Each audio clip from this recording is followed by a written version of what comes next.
And at Koç University, I teach regular undergraduate and graduate courses on quantum biology, and also currently I'm writing a textbook on this subject. Additionally, I actively participate in our summer research program where I teach quantum information and quantum biology to high school students. I also engage with various platforms to share my knowledge and ideas with diverse audiences, including Q-Turkey, a platform founded by Zeki. Now, let's delve into the heart of our discussion by focusing on the key resources of the devices being developed within the second generation quantum technologies. These resources include quantum superposition, quantum coherence, and quantum correlations. And please allow me to provide tangible examples that will illustrate these concepts, which will be the focal point of our discussion today. In this visual representation, physical systems are represented by balls, while diagonal and vertical arrows denote physical states. The angle between these arrows indicates the distinguishability of the states, with perpendicular arrows representing perfectly distinguishable ones. And a single-ended horizontal arrow pair like this one indicates a probabilistic mixture. For instance, the presence of classical correlation is indicated when such a mixture represents the systems. And throughout my talk, a double-ended horizontal arrow, this one, will symbolize quantum superposition. Quantum coherence, above that, refers to the superposition of perfectly distinguishable states. On the other hand, discord and entanglement can be understood as quantum coherence shared between subsystems. These quantum correlations enable operations performed on one subsystem to impact the overall dynamics, making them invaluable resources.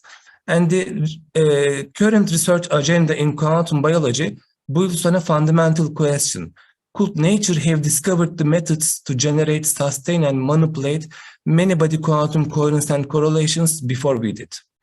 This inquiry opens the door to further contemplation. For example, did nature harness quantum resources to give birth to living systems, or were these resources purposely excluded to make life feasible? And whatever the correct answer, it could further our understanding of biochemical phenomena and pave the way for a new program on bio-inspired quantum technologies. And to address these questions, we can explore different many-body systems. And in a project that I'm currently leading at Koç University, our focus lies on the electronic states of molecules. The delocalization of electrons through covalent bonds creates orbital correlations between bonded atoms and molecules while stabilizing them by a certain amount of energy. And in a fast-track communication paper, we demonstrated that quantum orbital correlations can be stronger than classical orbital correlations, although this is not often the case. And our results also revealed that quantum orbital correlations can exist even in the absence of orbital entanglement. And this is particularly evident for pi-conjugated molecules like this proponyl molecule. And further investigation of dynamical behavior of these orbital correlations may enable us to explore their contributions to the physical, chemical, and biological properties and functions of various molecules. For example, we are currently studying the photoisomerization efficiency of the retinyl chromophore in rhodopsin from this quantum information theoretical perspective. And let me discuss another mechanism that can give rise to spontaneous emergence of quantum coherence and correlations in many-body systems. Just as covalent bonds gain stability through electron delocalization, hydrogen bonds can also be stabilized through proton delocalization. This concept was the central focus of my PhD research, where I investigated the nature of hydrogen bonds in different systems. And during my research, I utilized various toy models to demonstrate that quantum delocalization of protons can create quantum coherence and correlations between hydrogen-bonded atoms, even in the steady state of open quantum system dynamics. Additionally, I observed that conformational changes of enzymes can influence and manipulate these quantities. teleporting them between different pairs of atoms to achieve specific biological functions. And please let me note that these conformational chains are totally and entirely classical in their nature. However, to better understand how quantum coherence and correlations within hydrogen bond networks contribute significantly to the physical, chemical, and biological properties and functions of molecules, we need more realistic models like these models. And let me return back to the question, could nature have harnessed electron and proton delocalization as quantum resources to give birth to living systems? The answer still eludes us. However, what we do know is that regardless of the answer, it holds the key advancing our understanding of biochemical phenomena and forging a path towards bio-inspired quantum technologies. Let me move to another fundamental question that fuels our research endeavors in quantum thermodynamics. How can quantum coherence and correlations serve as tangible resources for quantum technologies? Is there a profound connection between these quantities and energy, like as shown in here? By focusing on irreversible processes, we can explore how quantum coherence and correlations can tangibly emerge as a resource of power. Allow me to show an experiment that will motivate the theoretical and numerical calculations we have conducted in this context. The paper displayed on the screen investigates the heat transfer between the nuclear spins of carbon and hydrogen atoms in a chloroform molecule. And as summarized in the graphs on the right, if there exists an initial correlation between the spins and its amounts decreases during the interaction, heat flows from colder spin to the hotter spin. Consequently, the hot spin becomes even hotter, while cold spin grows colder. And in a recent study, we aim to understand the underlying mechanism behind such anomalous heat flows.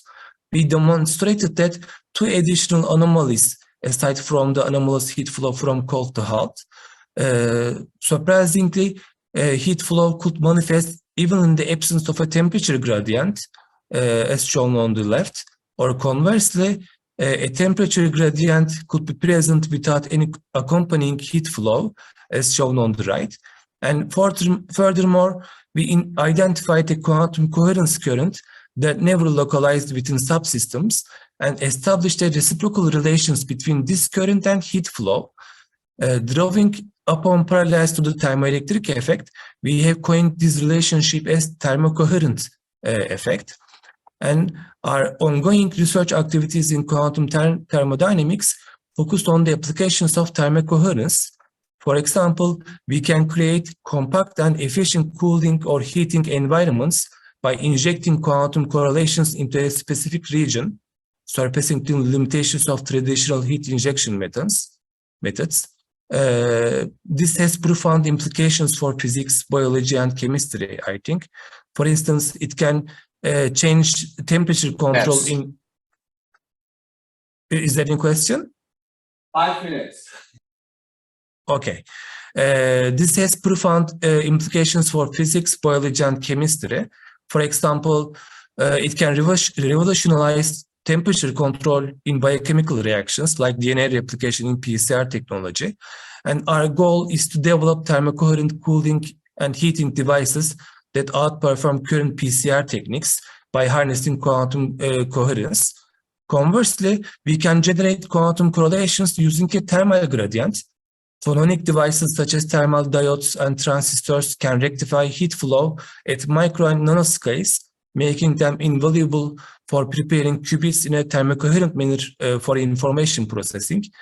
And in this sense, there is a possibility for designing quantum technologies based on photonics rather than electronics. Additionally, optimization of thermocoherent coefficients can allow us to preserve quantum correlations in a reservoir and improve the control over chemical reactions and nanofabrication through thermocoherence. And let's return back to the same picture. Today, we began by revisiting chemical bonding phenomena and demonstrating how the delocalization of particles in molecular systems gives rise to many-body quantum coherence and correlations. Then we discussed anomalous heat flows as a result of the utilization of quantum coherence and correlations. From there, let's delve into the another foundational questions in our quantum causality research, seeking to understand how we can redefine the concepts of quantum coherence and correlations if quantum information is shared among systems that either overlap in space or become separated in time. This research direction aims to identify and characterize alternative mathematical objects that can encode measurement statistics of the physical systems whose states cannot be represented efficiently in standard quantum mechanics. For example, it enables us to explore potential avenues for merging general relativity and quantum physics while remaining within the framework of the latter. And exploring the correlations shared between systems occupying overlapping regions in space is not only crucial for our understanding of chemical phenomena like aromaticity, it also holds great significance for designing devices such as quantum computers consisting of indistinguishable particles like electrons. On the other hand, studying composite systems over time has the potential to enhance the performance of quantum devices, to enhance through the uncertainties in the sequence of successive quantum operations performed inside these devices.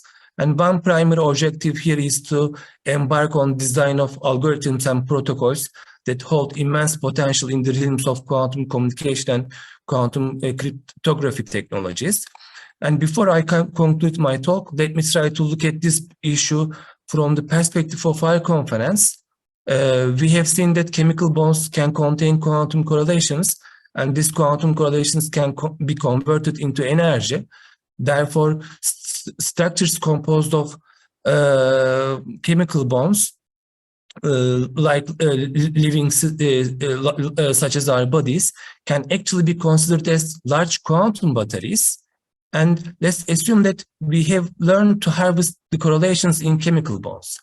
In that case, we would also need to envision the quantum versions of the potential features where living beings could be used as batteries, which have been a topic of prolonged discussion due to the Matrix movie. Through this example, we can anticipate that with every new topic emerging in quantum technologies, new responsibilities will also await for us. And sorry if I exceed my time, and thank you for listening.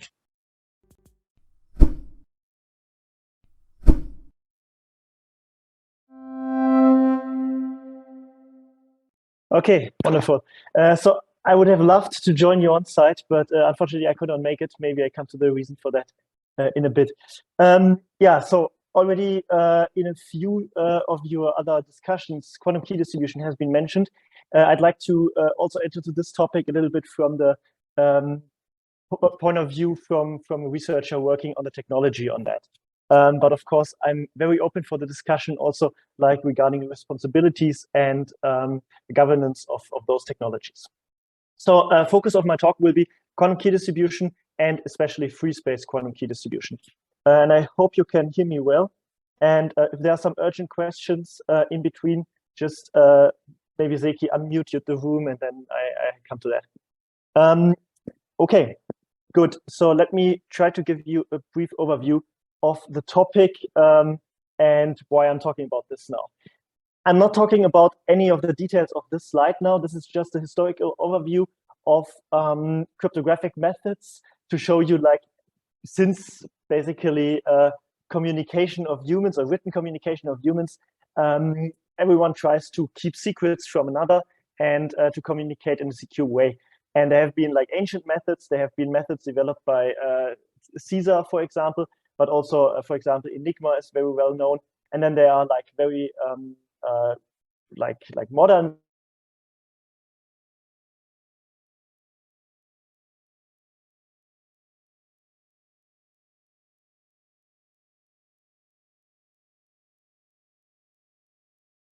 but to summarize most of what's shown in those technologies on the slide is that we often make very much or a lot of assumptions into the capabilities of possible or potential attackers of our communication schemes. Meaning that, let's say, I want to communicate with you in a secure way, and there is someone trying to eavesdrop whatever I'm trying to tell you now. Typically, using most of the shown methods, I make some assumption about like computing capabilities of those folks, for example, for those methods. Okay, let's come to what I guess several of you are anyways familiar with, but for those of you who are not, and to keep us on the same footing, let's talk for a minute about the threats for cryptography for those for shown methods. So there are, let's say, two main categories of those cryptography methods, and they are called symmetric and asymmetric cryptography methods, which are by the name already quite clear, I guess. So symmetric means that the sender side and the receiver side are using the same key for encryption and decryption, whereas for the asymmetric one, you don't need or you don't use the same key, but you use a different key for the encryption than the receiver does for the decryption. But this also implies, for example, that if I write an encrypted letter to you using an asymmetric encryption scheme, that myself cannot read, so the sender cannot read the encrypted message once it is encrypted. And of course, you can also combine them. For example, you can use an asymmetric encryption of a symmetric key. One very general rule is that everything which is symmetric is significantly more robust for standard attacks, let's put it like this. And asymmetric cryptography, on the other hand, stands on somewhat of a questionable footing in the sense that it relies on unproven mathematical assumptions or assumptions on hardness of mathematical problems. For example, if I'm like in a physics or informatics audience, I also give them the example of saying, okay, please compute the product of the following two prime factors and of the following two primes, and they give me a number. And then I ask them basically a small number, give me the prime factors of this number. So doing the inverse of the product, so to say. And this takes significantly longer time. And this shows that there are some problems which we assume that they are more easy in the one direction and harder in the other one. But several of those assumptions or of those hardness claims are actually unproven. What we know for sure, on the other hand, is that those methods we use nowadays can be broken using a quantum computer efficiently. So once there's a good quantum computer, which is scalable, fault tolerant, and so on, that this can be efficiently crack those asymmetric cryptography schemes. And even more, we don't know if there's an efficient classical algorithm. So it could be that clever mathematicians, maybe in a three-letter agency from any country in the world also, that they have an algorithm for some of those problems. I have no reason to believe that they have or that they don't have. It's just speculation. But one thing that we also know is that an attack for our current infrastructure is the so-called harvest now, decrypt later attack. And also this has been mentioned earlier. And just to give you some numbers to that is, without going into this inequation, but let's look at the following three groups of statements, so to say. So we have a requirement on secrecy of a message. For example, if I'm communicating some private message with a friend, it may not be so crucial that it's still encrypted in 10 years from now or 20 years from now. But if it's on my personal health data, for example, I want to keep it probably secret as long as I live. So there are some different requirements on secrecy, and I'm not talking about any state secrets at all because they are on a different footing anyways. But to make sure that this harvest now, decrypt later attack, meaning someone has been mentioned, writes full, so hard drives full and then decrypts it as soon as a quantum computer, for example, would be available, you need to think, when do you need to change the cryptography scheme depending on the secrecy requirement? And let's say if you have something which should stay secret for 30 years and you need a new technology for deployment for, let's say, 10 years or so, depends on the technology, then you are putting a lot of money, you're betting a lot of money on the assumption that the actual threat for the cryptography, like quantum computers, for example, are available only in 40 years from now. Because in 40 years from now, or for like 30 years after your deployment, then the secrecy requirement is gone. And that's That's really hard to fulfill because we have so much of secrecy requirements there. And as I was talking now a lot about the motivation, let me come a little bit now more to the techniques and the solutions. And there are different of those. Also, they have been mentioned earlier. One of the solutions for this threat is the family of post-quantum cryptography, which is maybe a little bit confusing for some people in the first place. It's, let's say, a clever notion to call it post-quantum cryptography. It's an entirely classical scheme, but it's working, or the intention is that it still works in an era or in a time when a quantum computer, fault-tolerant, scalable quantum computer is available. And it's basically looking for other mathematical problems following the same requirements that we had earlier, like they are known or assumed, reasonably assumed to be hard, not only on a classical, but also on a quantum computer. The nice thing is that software only, so you could easily deploy it, rather easily deploy it once you have it, but it takes quite some time to put trust in that. And you still need to find a good algorithm, even though they are making a lot of progress at the moment. And the other family I want to talk about in the next, let's say, few minutes, to keep also 3 minutes maybe for discussion, is quantum key distribution, where you use quantum technology to distribute a secure key. For that, you need a specifically or dedicated infrastructure, which makes the deployment much harder. But once you have implemented it in a very, let's say, good way, formally provable way, then you have, let's say, a perfect cryptography scheme. I mean, in reality, nothing is perfect, but it's hopefully coming close to it.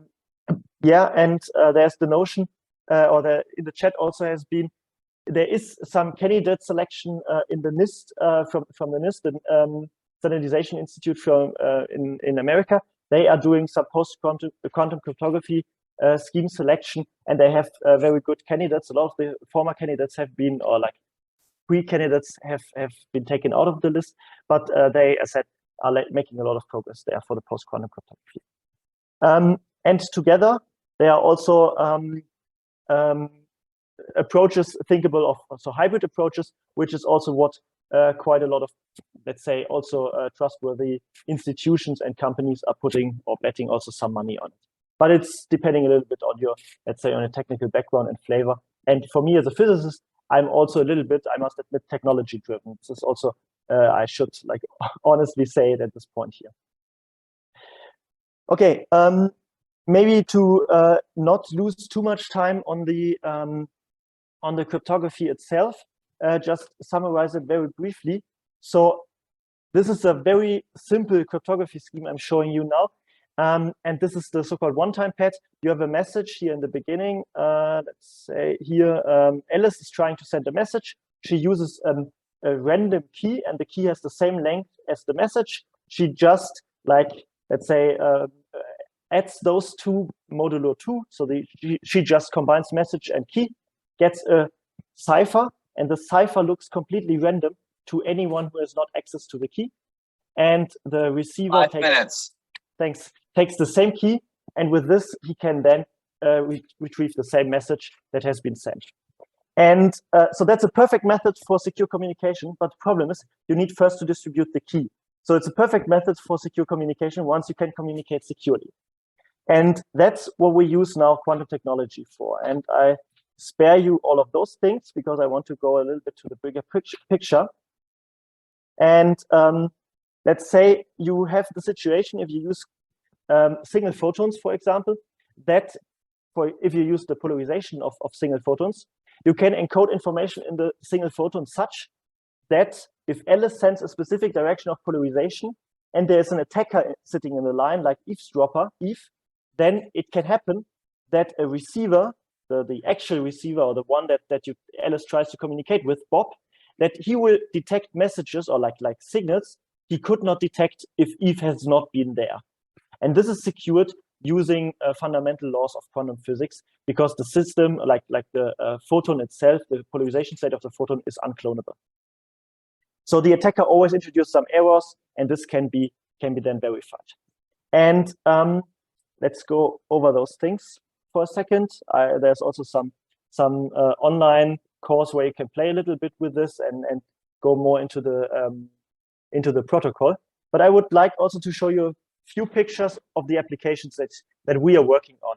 And these can be mobile applications, like for example, you have drones, planes, but also handheld things like variables. For example, authentication using your mobile phone. And for that, we have a device which we call the handheld device, which you can use, for example, in a scenario close to an ATM where you can authenticate yourself. But let's skip over this. One of the big things that a lot of effort is put into is the global key exchange. And you see there a network in China, which is a fiber-based network. And this has the drawback that you need to put a lot of trust in all of those nodes because there are no amplifiers in between. There cannot exist, like, let's say, standard amplifiers, not that easily at least. So therefore, you need to put a lot of trust in those nodes. And one of the other approaches is that you go for satellite technology. And for that, you would have a satellite communicating with one ground station, flying over to another one, and then exchanging a key with both. And then you still need to put trust into the satellite, but only into one satellite. And that's what a lot of research is being done. Also a famous Chinese satellite, a big one. And we are at the moment working on a very small one, which should show that this is also working much more scalable. And let me just show you the satellite. So that's at the moment our satellite. It's like of the size of 3 liters, like 10 by 10 by 30 centimeters. And it's at the moment not yet launched. Launch is scheduled for beginning summer next year. And also, there you all the technical things. You need, of course, to test it and so on. And actually, one of the reasons why I cannot be on site with you is that those pictures taken tonight. So at the right one at 2 o'clock tonight in the morning. So I just had 3 hours of sleep. This is maybe also causing some confusion for me. So we were doing some test runs at the German Aerospace Center and trying to get and getting a link between our sender module and the optical ground station at their site. And with this, I'd like to conclude my talk. And thank you for your attention. I hope you got a little bit an overview of what you can do with free space QKD, what some of the research effort is about, and maybe also you have some ideas what topics to discuss. Thank you very much.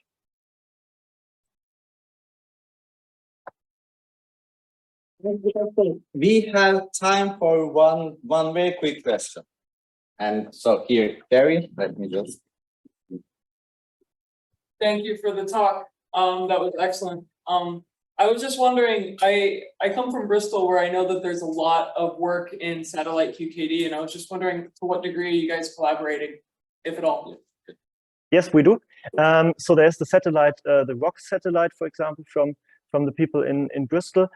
So we are collaborating with them on, let's say, in informal information exchange. We just had a meeting, like, let's say 3 months ago or so, where we were talking with Daniel Oy, one of the key researchers there, like about how, for example, the driving of like the signals is happening and so on, but there are no formal collaborations at the moment ongoing.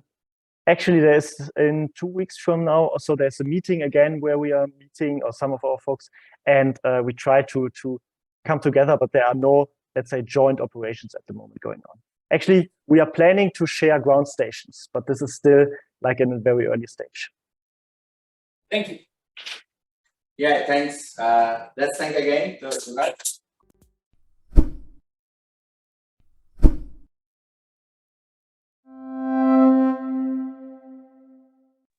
Yes, so thank you very much for the chance to be with you. Can you hear me okay? Yes, we can. Great. Okay, good. So my internet connection was very unstable about 10 minutes ago. It seems to be okay since the last 10 minutes. So I heard everything that Lukas said. So I hope it will, fingers crossed, it will continue to be okay. So I had not prepared a sort of serious talk with slides. I maybe will show one slide, but I'm very happy to have a more informal type discussion. And I will say a few things. I'm not sure how long it will take. And then if it takes less than the expected amount of time, then that leaves more time for discussion. So maybe I will just share one slide, which and then explain why I'm sharing this slide. So it's a slide about where's the share button gone? Ah, yes, there. I think I was thinking about how to present the future and emerging topics in quantum computing. So I know more about quantum computing than quantum communication. I was very interested in Onur's talk about quantum thermodynamics, because that's another love of mine, but I'm not going to get into that now. So the basic question I wanted to try and address is, where are quantum computers right now, to be clearer about where they could go in the near future or in the long-term future. So I think although I'm not an expert on the history of traditional computing, I think the situation now has a lot of analogies with the situation in traditional computing in the late 1930s.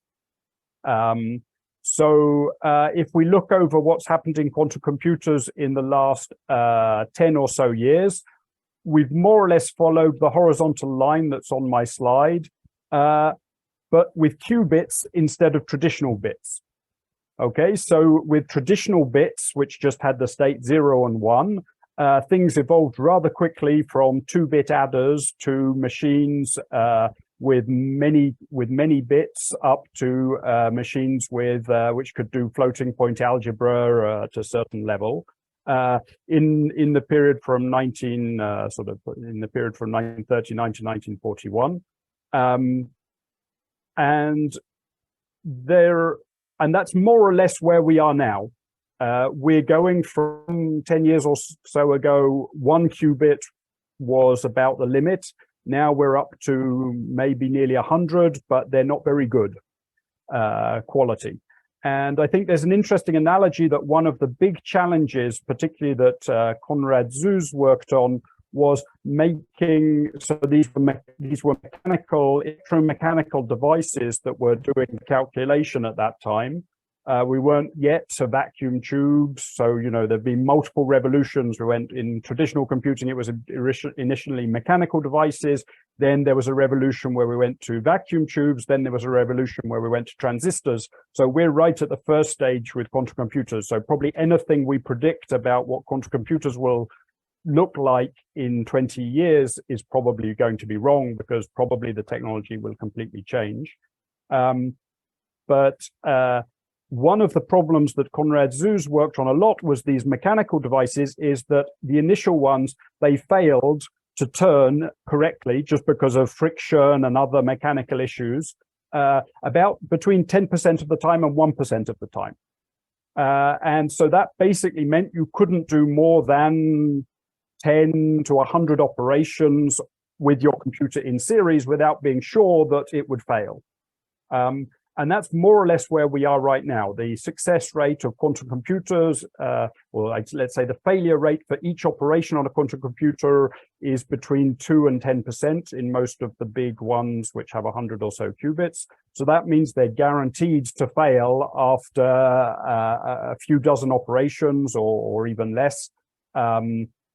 And so what you can do with them right now is very limited, and we need to really improve the quality before we can start doing anything really useful with them. And I think, so from the point of view of I'm a theoretical physicist, so I don't get my hands dirty with actually building the qubits, but I have plenty of colleagues who do.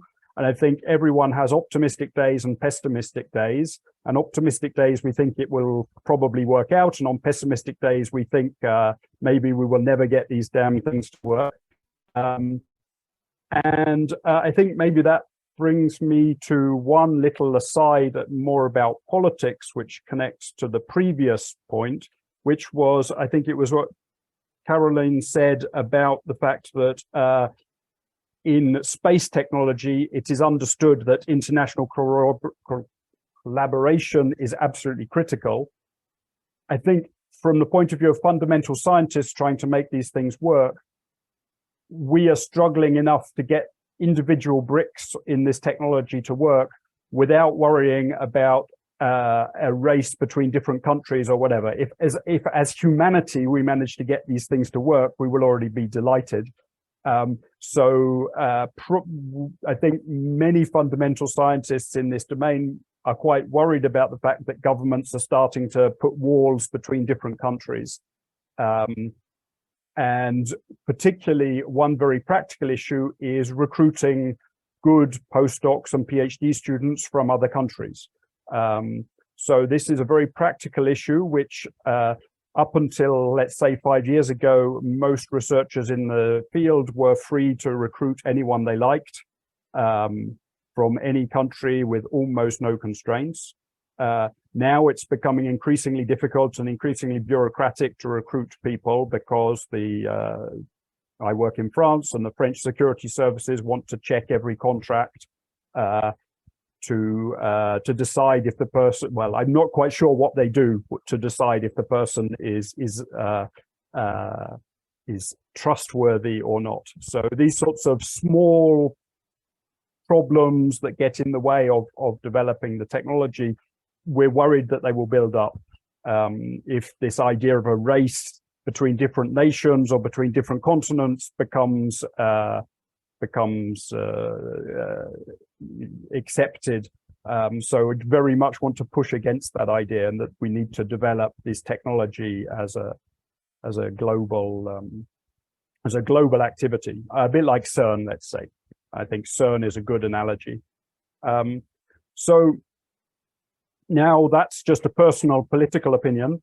Let's now get back to quantum computers and the analogy with classical computers. So if we look at what was happening here in 1939, 1940, in classical computers and make the analogy with now, we also see there's an analogy in the perception and the concepts that were being developed, in the sense that the ideas of Charles Babbage and Ada Lovelace about universal computing machines were already 100 years old at this point. Boolean algebra was already 100 years old at this point. So the idea of building these machines had existed already for 100 years before they were actually starting to be built. You can go back even further into sort of maybe more science fiction and say that all cultures for the last many thousands of years have had the idea of building artificial machines, artificial people. The golems and bronze men of various different cultures have always existed. The idea that humans could maybe build machines that are intelligent. So all of these ideas have circulated for a long time. And so in some sense, that's where we are right now in quantum computing. There are smart people who have developed the ideas of what we could do with these machines if we can build them. And these ideas are very far in advance of what we can actually do. And it's good to keep that in mind. And it's hard to say on what time scale we will solve these problems to actually be able to make the machines do what people know they can do. In the case of these traditional computers, it was, well, I think Babbage was in 1837. So it was basically 100 years before this that he was developing his ideas of a universal machine. So it took 100 years before people got the first building blocks really working well. And then, of course, there was the explosion we know in the 1950s and 60s. So now let me just jump to maybe really emerging topics. So I see a few. And I wanted to concentrate maybe on ones that have some relation to the discussions about responsible technologies that we had so far. So maybe I can stop sharing my screen. So the one which is of a deep personal interest to me is the question of the resource cost of quantum technology. So I'm working, part of my research work is on trying to understand how much energy or how much electricity a quantum computer would consume. And last year when I was present physically, I gave a talk on that and basically said, we've analyzed a bunch of scenarios and they can vary from, for a big futuristic quantum computer, which could do things that we're absolutely sure no traditional computer could ever do. We depending what scenarios we took, we got things varying from them requiring multiple nuclear power stations on the pessimistic side, down to the same power consumption as a few Tesla cars on the optimistic side.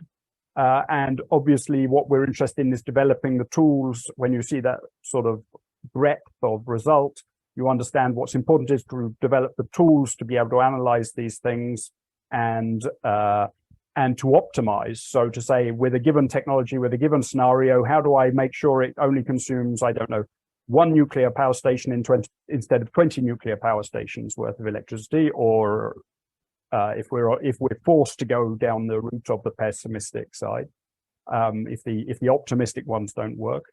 So this idea of optimizing to minimize the impact of the technology, I think, is really important to do scientific research, to quantify the impact of the technology. So we were looking at electricity consumption, but you could look at all kinds of other impacts, environmental or social, and to try and do scientific research to minimize those impacts at the same time as many other people, of course, doing research to maximize the benefits of quantum technology.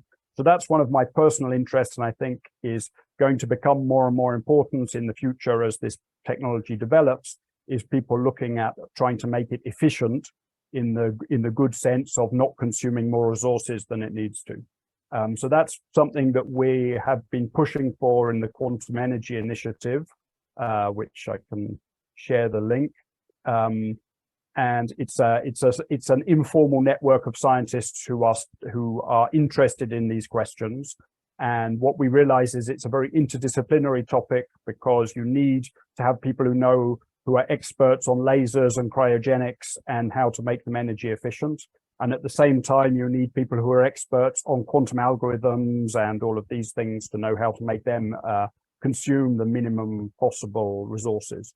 And there's all sorts of interplays between the different levels, so that how you design the algorithm impacts the optimum way to design the lasers or the cryogenics, and vice versa. So you really need to create a community which all speaks the same language to advance on this. So that's what we're trying to do in the Quantum Energy Initiative. So that's one point that I think will be an emerging topic, which is directly related to responsible quantum technologies. I think the other thing, which I'm a bit further from, so I don't know so well, is that I have noticed that more and more interesting applications of quantum computing are being proposed that I would say are more responsible than just breaking encryption. And I think now we're starting to see that probably before a quantum computer is able to break any encryption, it will be able to do many other things that will be useful. And there are two basic categories. One is to solve problems in quantum physics, which basically means doing better understanding and better simulation of molecules. So using a quantum, we know that simulating molecules and medicine and all of these things is very difficult on a traditional computer. And the hope is that using methods with ugly names like variational quantum estimator and things like this, you can maybe do a much better job with a quantum computer.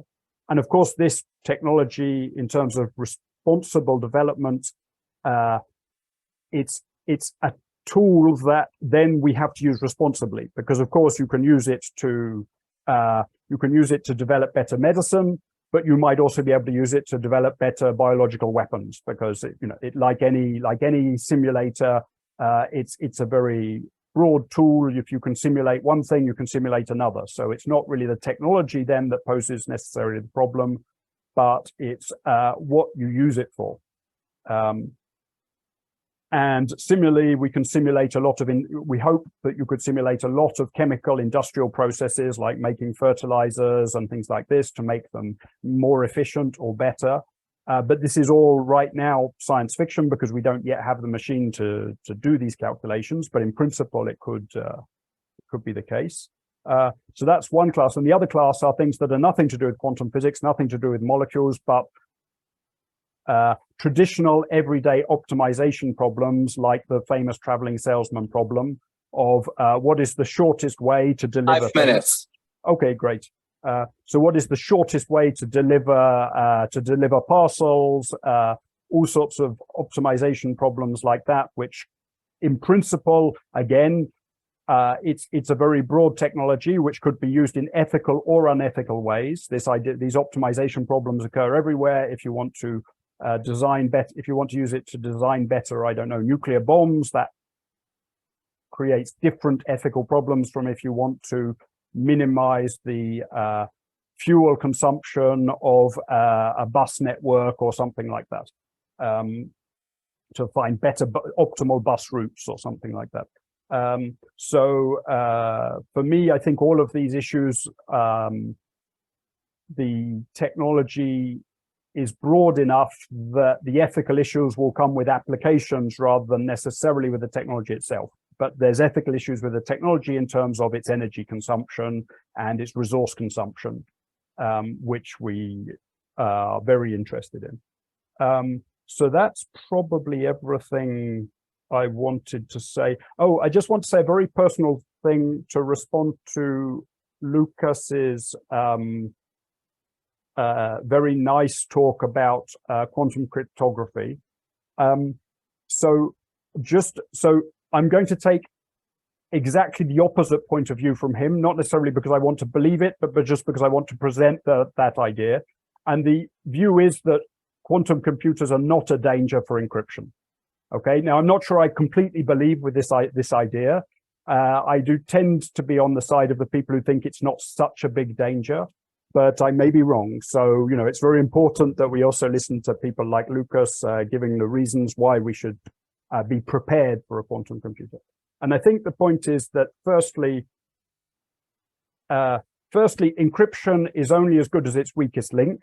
So if you want to protect information, if it's easier for someone to come to send some big muscly guys or women to come to your house and hit you on the head until you give them your password, then if that costs less, and if someone is willing to do that, and if it costs less than developing a quantum computer, then whether there's a quantum computer that exists or not is almost irrelevant for those sorts of secrets, right? Once someone is willing to take the step of finding other ways to get your information, then so if a quantum computer is some big institution the size of CERN with tens of thousands of people working there and thousands of PhDs, probably it's not going to be the first way people are going to use to steal your information, because it's much easier to steal your information to, you know, send some unpleasant people to just go and steal your information directly. And I think with that in mind, it's good to keep in mind that our best estimates right now for what a quantum computer that could really break encryption would look like. So given that I've said that right now we have about 100 qubits and they have somewhere a bit less than a 10% chance of failure each time they do an operation. So they can do about a dozen operations before they start to fail. The best estimates for what you would need to do to break encryption is 20 million qubits, where they only fail 1 in every 1,000 operations. So that's a prediction from Craig Gidney, which I give a reference to. So 20 million qubits is a huge difference compared with 100 qubits that we have right now. We're already struggling because each time you put extra qubits into the box, they tend to interfere with each other. There is crosstalk between the qubits. They tend to generate more noise on the other qubits, which makes them less good. So we're struggling with all of these things. And I hope we will overcome all of these issues. But 20 million is a really big number to aim for. And even then, it will break one code about every 8 hours. Right. So if you think that this is a machine that would perhaps there'll be 1 or 2 in the world, that will not change your personal data or your personal interaction with your banks in any way. There'll be a few countries or a few governments maybe using them to crack a few codes. Now, of course, the technology could then grow. But even if like traditional computing, the power capacity doubles every 2 years, before it gets to the point where you need to worry about your credit card transactions or anything like that, we're talking about 50 years or so. And when it gets to the point when your local criminal has a quantum computer to break the code on your security card, you will get plenty of notice that that's coming down the line before we need to worry about it. I don't think that's something that can be done in secret in any way. So with that, maybe I stop and open for discussions. Yeah. So we have time for only one quick question, and then we have to go to break. And I will favorite. Sorry, you already asked. I took advantage of being next to it. Rob, thank you for that. And good to see you again. You were here in December, of course, and we met and discussed. I have a question about the race and speed question coming from the session before. And your slide, you mentioned about the need for collaboration. And of course, I'm plugging that in the last session. But I want to play devil's advocate here. Is war necessary to drive quantum? Because your slide, your single slide, describes Turing for the Allied West. Konrad Zuse from Nazi Germany. Middle of World War II, racing on computation. So the question about race and speed and what is needed to drive, if speed is the thing, by the way. My question is, as non-OECD, I'm putting on my STS. I'm not the OECD guy asking for war. If it came away, it's not OECD policy. Is war, hot or cold, or crisis necessary to speed up quantum? So let me, I don't know the answer to that. Well, just in your opinion. It's just so let me just mention maybe that I'm not sure that if you look at the full evolution of computing over, let's say, the whole 20th century, is there a strong correlation between, I mean, it more or less, you know, there's this sort of Moore's law that it doubled exponentially every 2 years. Sorry, I'm riffing off your point where you said we are now back where we were then. Absolutely. Ben was in the middle of World War II. So no, what I'm saying, what I want to say is that I think if you look over the scale of the 20th century, I don't see a particularly strong correlation in the evolution of traditional computing compared to geopolitics. It just happens, or maybe it isn't a coincidence, but it just happens that in terms of the quality of the qubits we have now are similar to the quality of the bits that there were in the late 1930s. Now, and I think that might just be a coincidence, but it is a slightly worrying coincidence if it isn't a coincidence, because, you know, I think you could, you know, if you pick the period with the transistor and microelectronics revolution, with Bardeen inventing the transistor and then Texas Instruments and all these people taking off, and that was during the Cold War. Was that an important part? Probably, but I'm not really an expert. Sorry for the nasty. No, I think it's, I mean, it is a provocative point. I mean, it is a provocative point, which I tried not to hide on the slide, that it was right in the middle of the Second World War, with both sides working very hard to develop these machines. So Thank you. I'm sorry. Okay, so let's thank all of our speakers again. So we have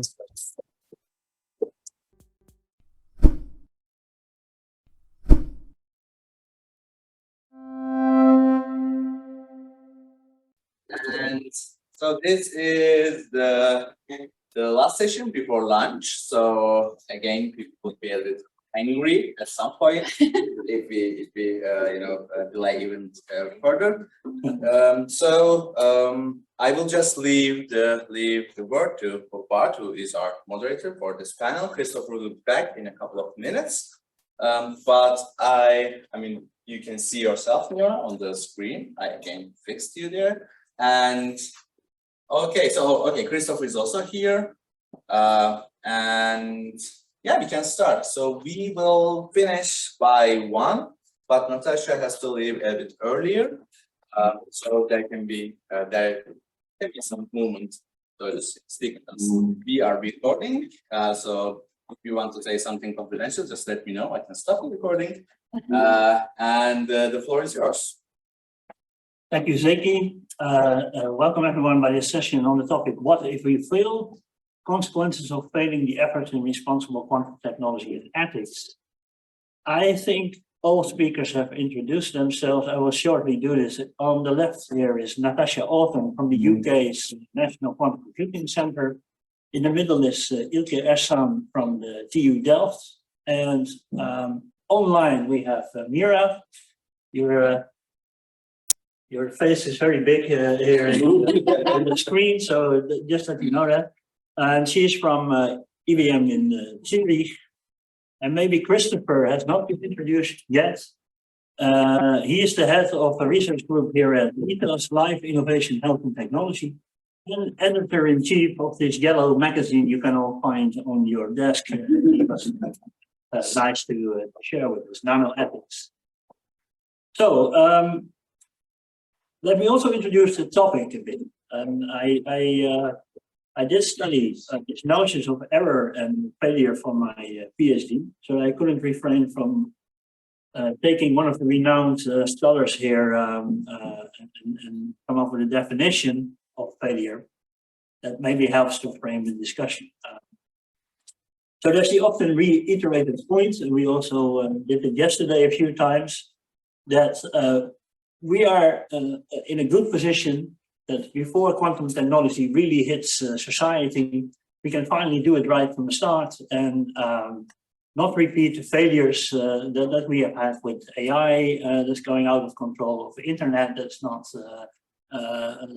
functioning the way we want it. And well, we can ask the right questions and steer the whole development in the right direction. The question then, of course, becomes, what does it actually mean to do it right?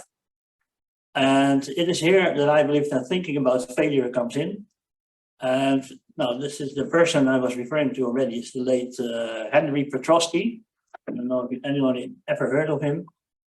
He wrote a lot of books on failure. I think he is one of the leading experts actually on the concept of failure in technology. And he sadly passed away last month, by the way. But he left us with a lot of valuable insights. So one of them is the definition of failure. And it is a definition as an unacceptable difference between expectance and performance. So a difference between expectance and performance that is unacceptable. And I wanted to open the floor, asking our all of the panelists, do you like this definition? Do you think it's good? Do you think, or maybe you think there's something missing? And even if you do, the key notion seems to be expectance. So what we can expect now. And if this is indeed the key notion in addressing failure, what according to you are important things to expect in relation to quantum technology and potential failure? And well, let me first give the word to our online participant, Mira. Thanks a lot, and nice to meet you all again. And also thanks for the very nice contextualization of the panel. I think we need to differentiate between asking that question for responsible quantum technologies and quantum technologies in general. And as I disclaimed yesterday, when I say quantum technologies, I typically think mostly quantum computing, since that's my area of expertise. And so I want to answer first with respect to sort of expectations and possible failures in the area of quantum computing. And this, in answering that, I want to refer to something that Matthias Christianel at the University of Copenhagen recently said. He gets asked, or we all get asked quite a lot about the quantum winter, and is it coming? Is it here yet? Is it all overhyped, and so forth? And he got quite emotional and saying, what people typically also from industry do not understand, from industry being VCs, is that in doing the research into quantum computing, we're advancing physics. We're understanding the laws of quantum physics and quantum mechanics, and we're actually building something out of that. So whatever we're doing right now, I mean, just purely for the sort of scientific endeavor that we're in for, it's really, really hard to say that we can actually speak of failure. So like we should kind of also, I guess, be a little bit more humble with respect to what we're doing to our understanding of the world. I'm curious, I know we have a philosopher of science in the room. So I think that, you know, there's different perspectives on that. But so I think I want to be the sort of other philosopher to refrain from the question and suggest that I'm critical of, can we even speak of failure at this point? And this leads also then to my reply to failure or not in the area of responsible quantum technologies. The fact that we're having this conference for, I think, is it the second or the third time now that we have this room full of people, that we're having sort of publications around this now. I think it's too late, like the critical mass to fail this effort is too late. I mean, the fact that we're asking the questions, I wonder whether, you know, I'm curious what, I see critical faces there, but I'm curious what your expectations then are for responsible quantum technologies, because my perspective is that, yeah, I think the fact that we've started it, we're having the discussion, it's almost repassed the barrier of sort of failure. Yes, thank you very much, Mira. I take from this that you actually are agreeing with the definition of Petrosky, because we cannot expect things so clearly we cannot fill, and we have already become too big to fill. Is that the correct interpretation of your? Yeah. All right. Maybe you, Natasha. Maybe you can add your insight. Yeah, I think it's a really interesting question, and I think the Petrosky definition that you mentioned, I think is it's very interesting, but I'm not sure if the context and we're talking about the right categories necessarily when we're talking about failure. So I guess the question would be, do we see responsible innovation as something that has a defined endpoint? And can we talk about failure if we don't see something having a defined endpoint? And something that I was thinking about in preparation for this panel is, and I think this maybe speaks to Rebecca's point from yesterday, that responsible innovation is both, I think you said, an outcome and an objective. And I think maybe we can talk about the failures in those kinds of ways as well. So if we're, maybe this also speaks to Mira's point around, if we're failing in the anticipatory side, or if we're failing in the endpoints that we would like to see around responsible quantum computing. So it seems like by being here today, we are all succeeding in the anticipation part and thinking about what the consequences might be and what impacts it might bring.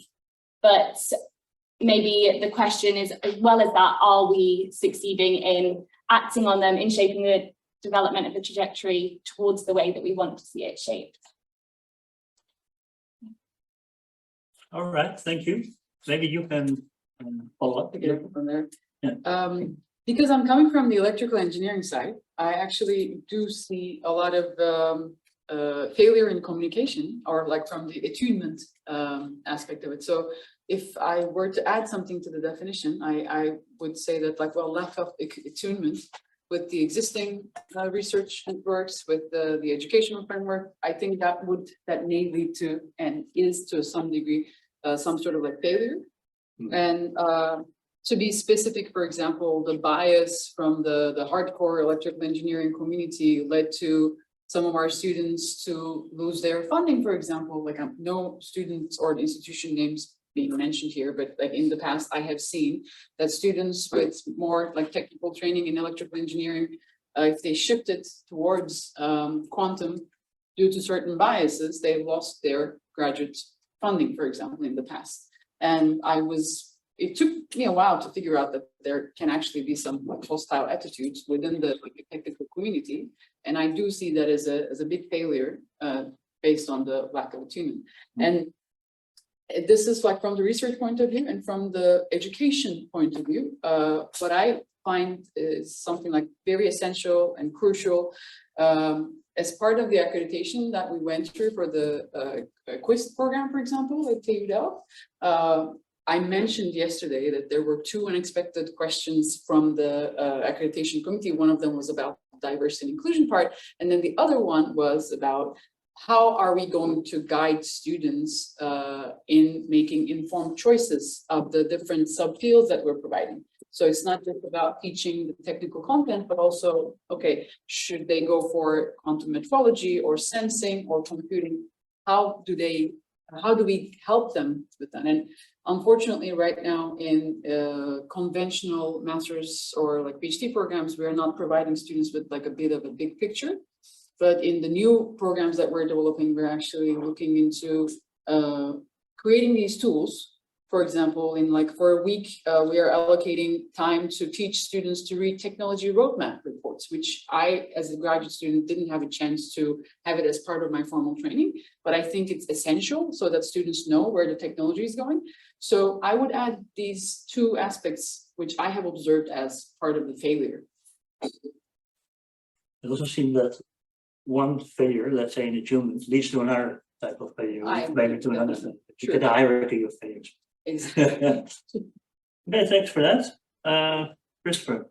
Okay, taking up a little bit small tradition started by Doug for provocative question. Maybe I would also like to ask if we could say that it already failed to some extent. So, and since another little bit of shameless advertising, this journal has an article category called anecdotes. So I will give a very short anecdote. About 10 years ago, I was invited to a meeting of quantum scientists, and I felt really happy to some extent to be there. And we were invited to discuss how the field could reposition itself with a view to the increasing funding, for example, by the EU concerning grants and setting challenges.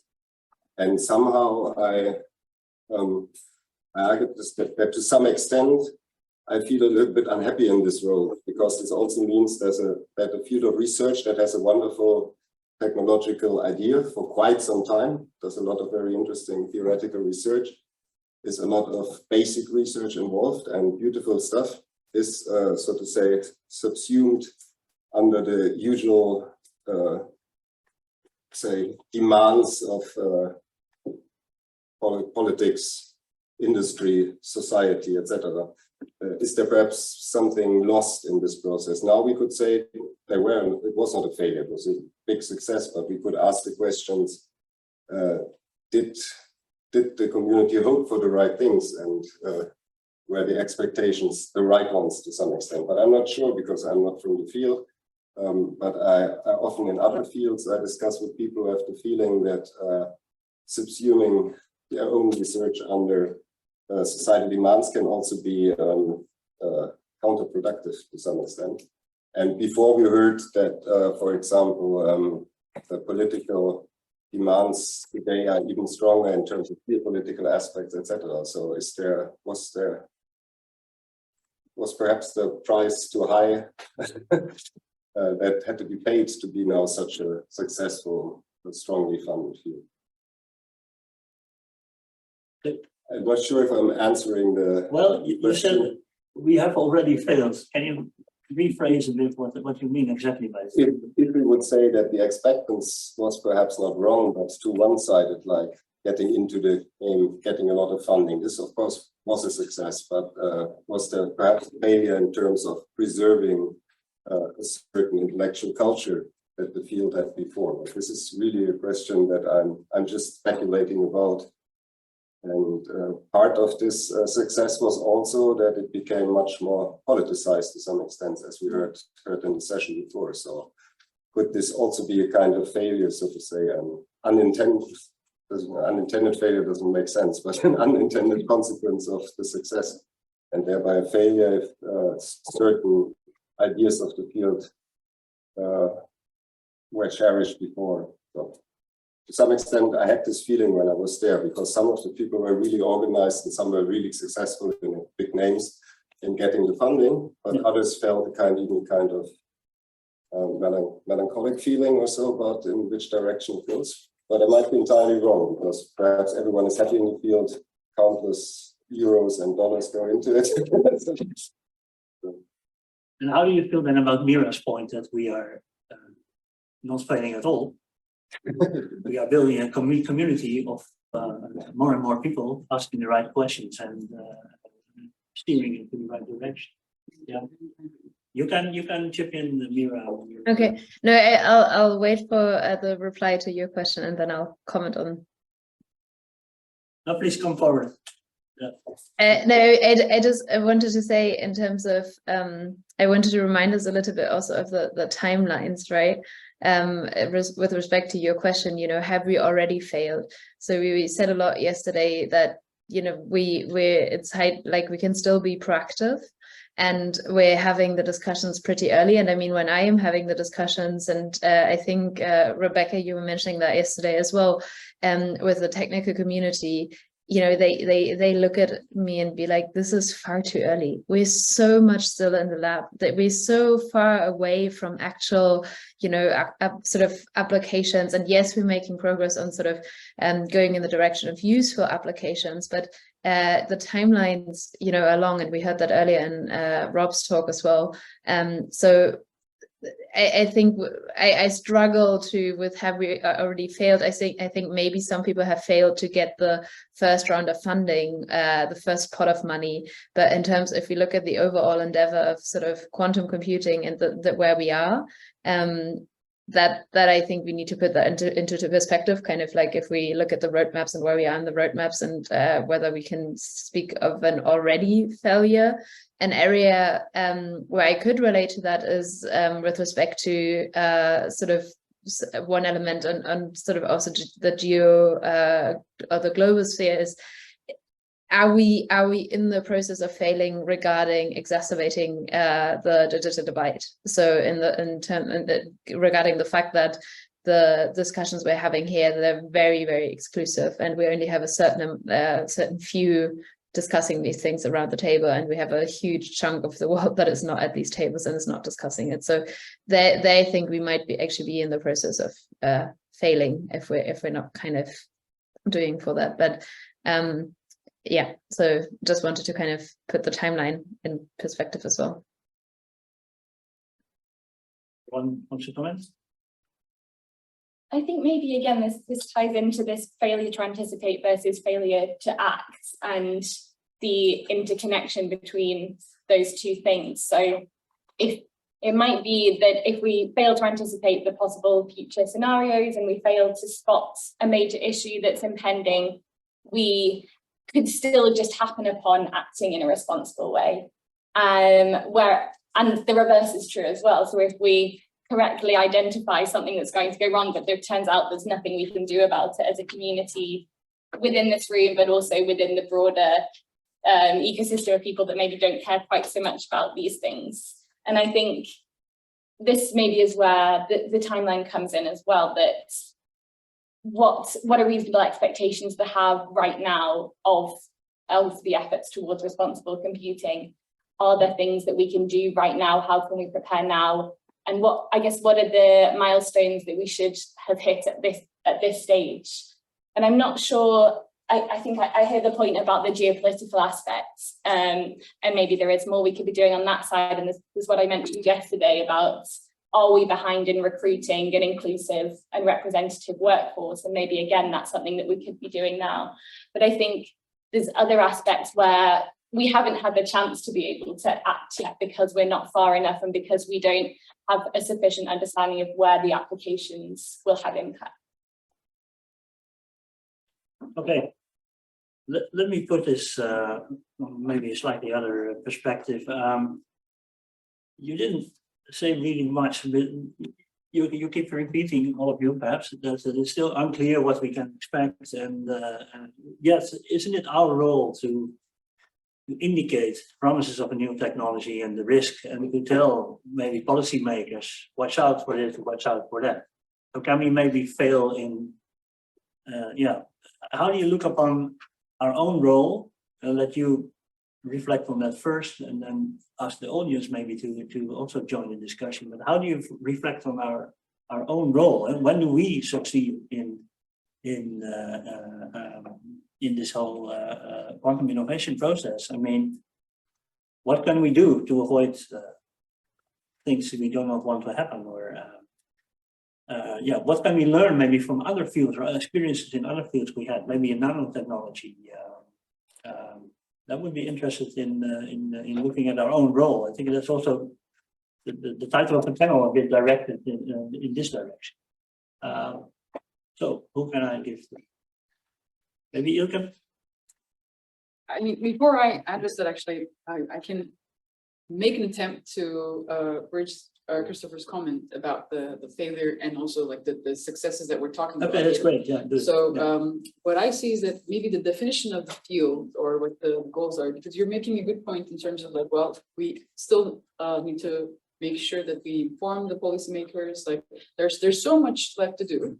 And in terms of the hope and the potential and how we are preparing ourselves to tackle those, like informing policymakers or developing these interdisciplinary programs, I think we are doing good and maybe even great. And there, I actually agree with Mira that like, yeah, we are succeeding, I think.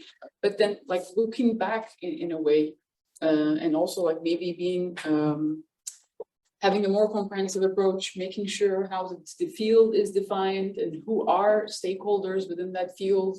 And for example, the comment about the funding, it's not like coming from thin air. Some people are seeing quantum computing or quantum technologies in general as competitors. So there's this, I have witnessed part of that hostile attitude coming from the fact that, oh, we are losing our funding because of that.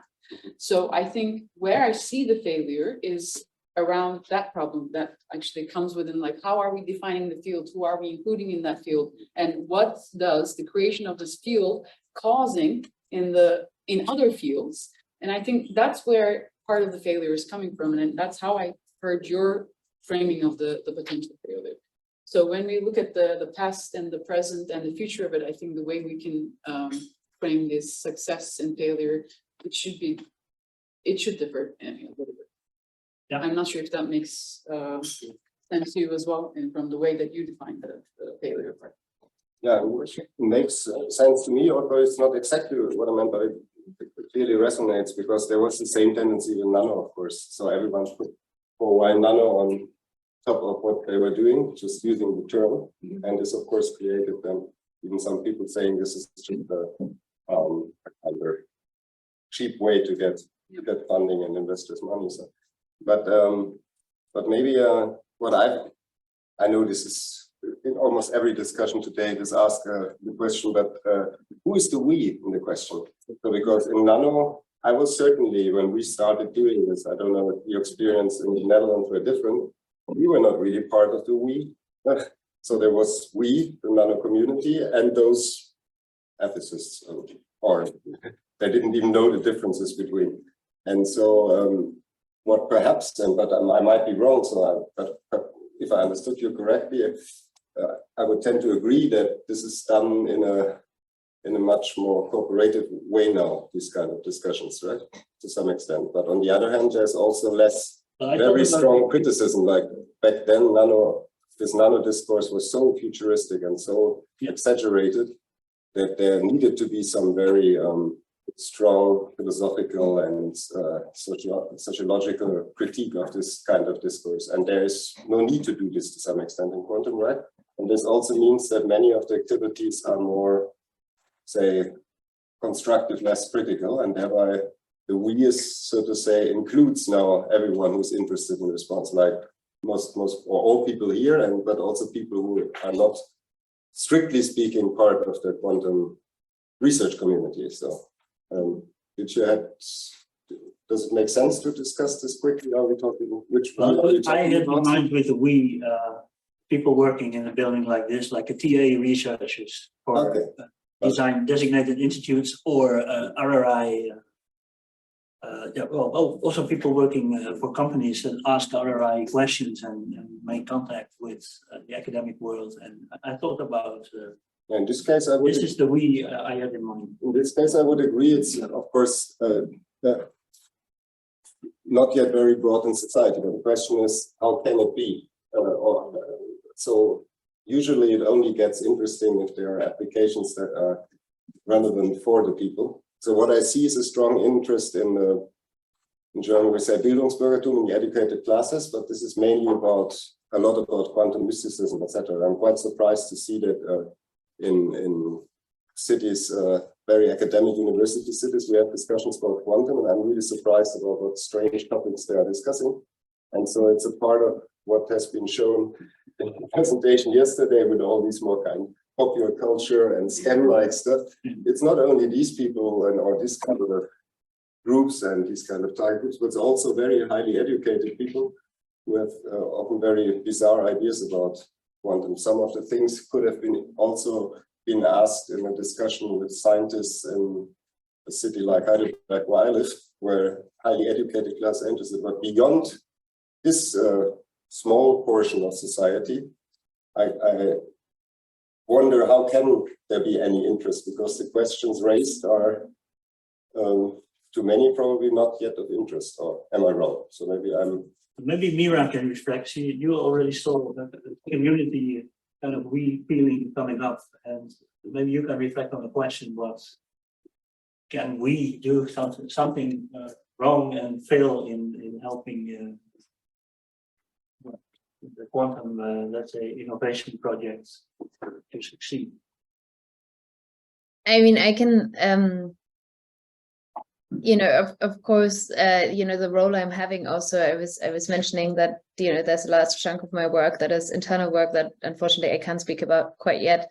But that I'm getting feedback, also the fact that, in the institutional position that I'm in, and the fact that we're doing research out of that institutional position with the institution that we are, and the context, the role that we're currently having in the context of quantum computing, that again, goes back to the question of, well, the fact that you're even having that, and you're doing research into this, and this is not kind of allocated within the corporate social responsibility, but that it's it's a questioning, rather than also an institution like ours typically also tends to not do to question these things, but rather to assert before questioning. And so the fact that we actually have an open mind, and kind of also wondering what is our role and what should we be doing, and we're engaging in these kinds of contexts. I wonder, I don't want to say it's necessarily, I think the binary between failure and success is for me, it's a bit too black and white here. It's too simplistic.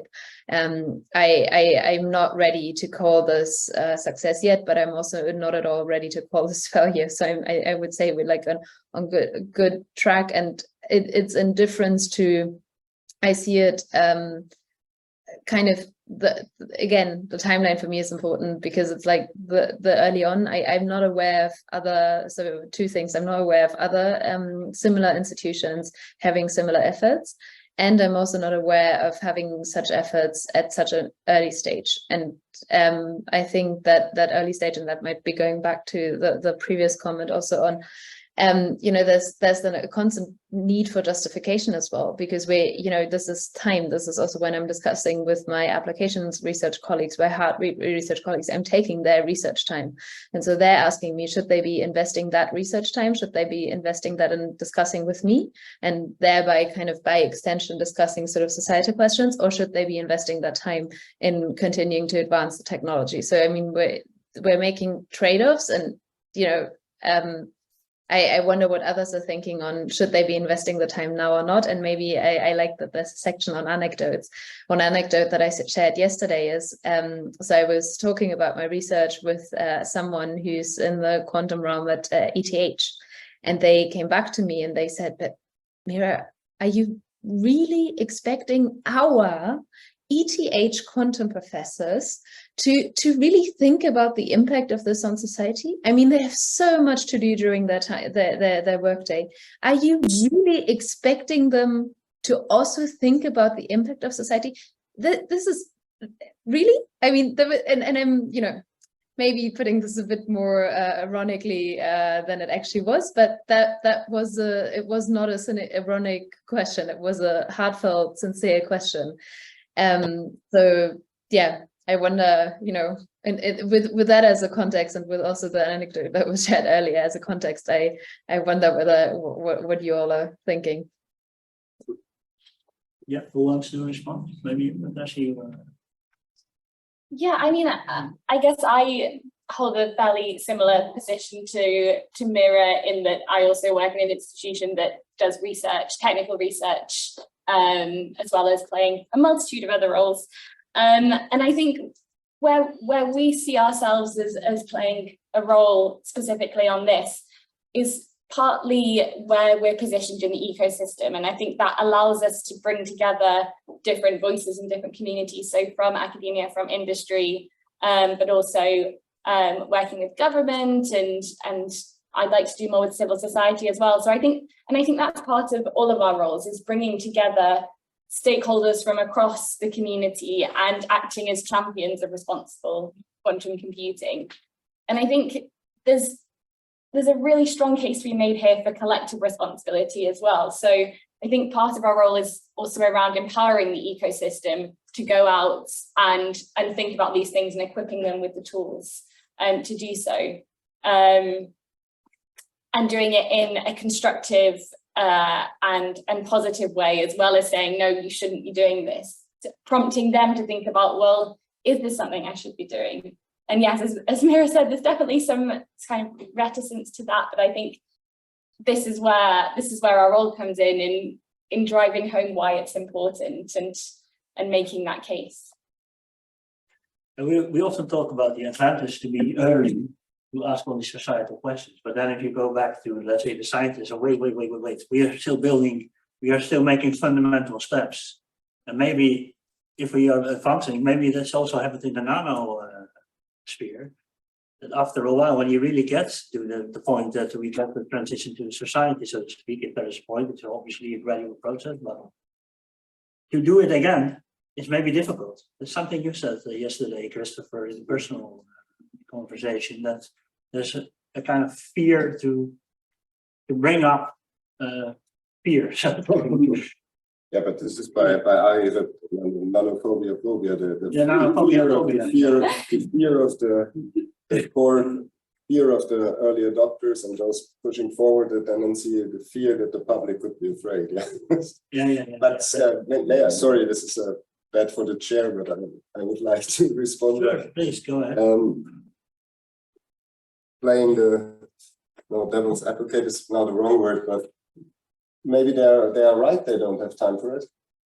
So the point is, so for them, I'm now thinking of something like, for example, we have a project on public dialogue on synthetic biology, 4 million euro. At the time when synthetic biology, okay, now we can discuss, it was just a new term for also material research, but some of the synthetic biologists said, why don't we get this money? So why do you get 4 million for discussing things that are not yet developed or something? And by becoming so successful, I would assume that many of these professors have much more things to do in terms of political discussion with policymakers, developing all kinds of roadmaps, etc., which are useful, of course, than doing all kinds of more evaluations, countless project proposals, etc., etc. So this kind of every successful field is highly bureaucratized, right? And so they do have to do all this bureaucratic nightmarish stuff. And one of the things where they also have to tick the box are then the societal issues. So maybe just so a kind of case. And for the younger colleagues, I've seen this in synthetic biology, for example. For them, it's really essential. So if they spend a number of weeks during a PhD for some interesting project that they find really fascinating, everything where they are interacting with ethicists or with citizens, it's in the system how it works, the science system, public public system works, it's disadvantage for them, a competitive disadvantage to them. So as long as the structure is not really radically changed, in some countries, I think in the Netherlands, we always think you are much better already, like in terms of indicators that take in public or so, but in many systems, in particular when we go to the Eastern European countries and more traditional stuff, so everyone who wants to be competitive has not really time for this, and this is the same to some extent for the professor and her or his teams. So this doesn't mean that I'm not in favor of it, but it's something where I would say yes, there has been success, but the success of the quantum community in getting more funding might lead to a failure on the side that we, as in Bart's we, are interested in. I think this is a very important point we were also touching on yesterday, I think during a coffee discussion, in terms of the evaluation structures and the recognition structures. So if there was positive recognition for doing, we were discussing specifically outreach work, but also if academics like professors at their chairs, if they got, say, additional funding for thinking through the implications of the technology that their departments are developing, or, if it was equally when they're, having to write the reports at the end of the year, when they're kind of evaluated for tenure, whatever, if there was a category that was looking into that, which I don't think, maybe in the Netherlands that's the case, or I wasn't quite sure whether you're saying that this is already the case, but I think at most university systems that I am familiar with, this is not the case yet. If it was similarly valued to a Nature publication, then I think that that problem of time would resolve itself very, very quickly, because the priorities would just shift. So I think later in this panel, we might be discussing sort of benchmarks or critical things we can be kind of doing, and I think, or practical things we can be doing. And I think seeing where elements of responsible research and innovation could be integrated in evaluation structures, I think that might be a step towards actually ingraining it in the structures, and allows resolving. This is not only true for academia, it's very much true for corporations as well. If, in a corporation, you all know that there's, people are measured on KPIs. If this was part of the KPIs, the priorities, suddenly they shift very quickly. So I think I'm agreeing here. So I think in this sense, it would be very useful if it would not come from the technology assessment ethics people, because it clearly looks like give us money for our own stuff. So the more, and so I was really happy that without making now glorifying KIT, but the discussions about quantum here, I saw a great openness for all kinds of questions, very different to years ago when Nano started. There was much more concern. What are these critical views? So I think it would not come out of the technology assessment institutes and the ethics department. It would be very useful to define such structures. And if also the policymakers and the funding agencies would hear it not from us, but from the natural scientists or even from industry, I think this would be really helpful. I have a question here. Yes. Especially since we keep referring back to this comparison between nano and quantum, I don't think I find the comparison really helpful based on the discussion that we're having in terms of failure or success. Because to the best of my knowledge, with the emerging of the nanotechnology years ago, as I have worked in nanoelectronics, at the time there were discussions about for example, how big of a misnomer nano is, because anything that fits into nano scale is being categorized in the same. It's like having a kilometer technology, that everything fits into a kilometer, the same umbrella. So the discussions were around that most of the time. And then yes, it was revolutionary based on what it proposed, but it wasn't as paradigm shifter as quantum technologies is. And so I think how we define in nano and quantum are significantly different here. I don't find them comparable. And also the biases against nano or the quantum also are not comparable, based on my experience and my perspective. The only thing here that I find relevant is that there needs to be a systemic change based on the point that Mira made also. If as Christopher is also saying, if if this effort was coming from the engineers or scientists' point of view, well, maybe we should have a say in these societal implications. Yeah, it would have like a bigger impact. And maybe then it would actually be the real success. So that's the humble remark that I have based on these comparisons that we're making. No, I think this point about, let's say, the evaluation structures, or let's say the benchmarks, is very valid. And I live in the Netherlands, and I can assure you it's not paradise, but there is this whole open science movement, which the government also supports, and around that, new kinds of systems called erkennen en waarderen, so acknowledging and valuing. There's a lot of discussion of creating, let's say, in the whole academic world, new paths, new forms of reward for, let's say, academic careers. So there's something happening there. Just also want to point out that the UKRI does have responsible innovation as part of its. It's part of the terms and conditions that you sign up to as any recipient of a grant. So that structure is in place, but I think what is needed is more clarity around what specifically is being asked and more support for researchers in actually meeting that condition. That's very critical, actually, and actually that connects to two of the things that I find quite important. Like for instance, currently with the EU funding applications, this gender equality action plan that all EU universities have to have, it's right now just a check mark. Like all universities need to have a gender equality action plan, and that's it. So I went and talked to the grant office, and I asked, like, what are the implications of that equality plan on our teaching, on our research, in our daily practice? So far, nothing. But there are steps being taken, again, within the EU community, at least to the best of my knowledge, that these will have some implications, like making sure that when people are hiring, in terms of equal opportunity or social safety, certain things will be considered. Same applies, this is from the diversity point of view. At TUDAP, we have a reflective engineering program, but that program currently runs contingent upon a grant that they have to sustain themselves.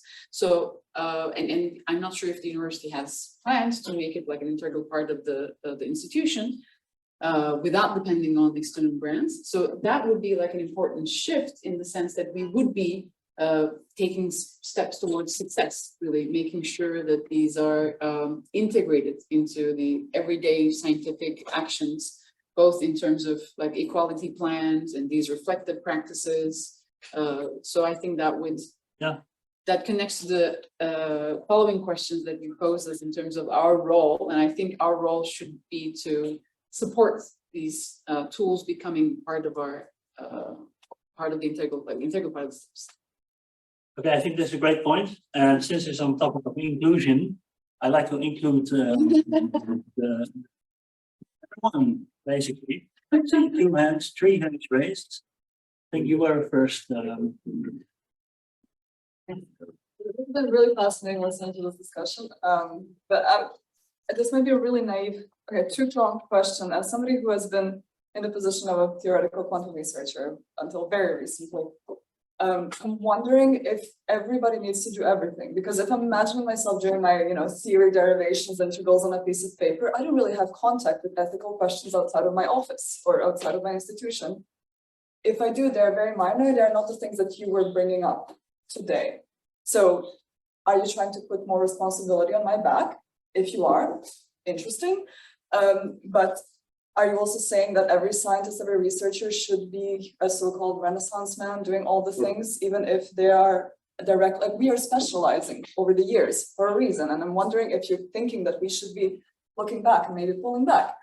From the other direction, as somebody who has been there and who has done these activities while I was in research, I know how much of a, like Mira said, the percentage loss of your research time when you do something like that is substantial. And this isn't just a loss to your personal career, it's also a loss in percentage and research output for whatever players are running the funding for this. So either we need to be in a position to funnel more money into getting more researchers and then making sure that all of them are Renaissance men one by one, or we need to figure out whether we're willing to lose the position on potential forefront and pull back in this quantum race that we were talking about. So like from these two angles, I'm extremely curious to hear what you think. I think Natasha and Christopher wanted to react, but I give Natasha first because you have to be. Yeah, I have to run away pretty soon after doing this answer, which is kind of a good excuse to just evaporate. I think that's a great question, and I think it's something that's come up again and again. I think there are a few different ways, a few different things that different people can do, and I think potentially the responsibility of the researcher shifts depending on where in the quantum stack you are. So potentially people that are working on building the hardware would be further removed from making decisions that would have societal impacts. Whereas people working on applications might have more responsibility. I think really the key thing is recognizing that people who are experts in the field are best placed to do a lot of this issue spotting work. So I think, you know, I have a physics background, but I would struggle to kind of identify where exactly in an algorithm issues might pop up and where it would be relevant. And I think it's around what needs to be done to support this is what we've already talked about. So putting those structures, institutional structures in place to support that, to recognize that, to reward that, embedding it into the process of science itself, and empowering and providing the necessary information to be able to do that kind of work. Right, that's me. You got my Give her a round.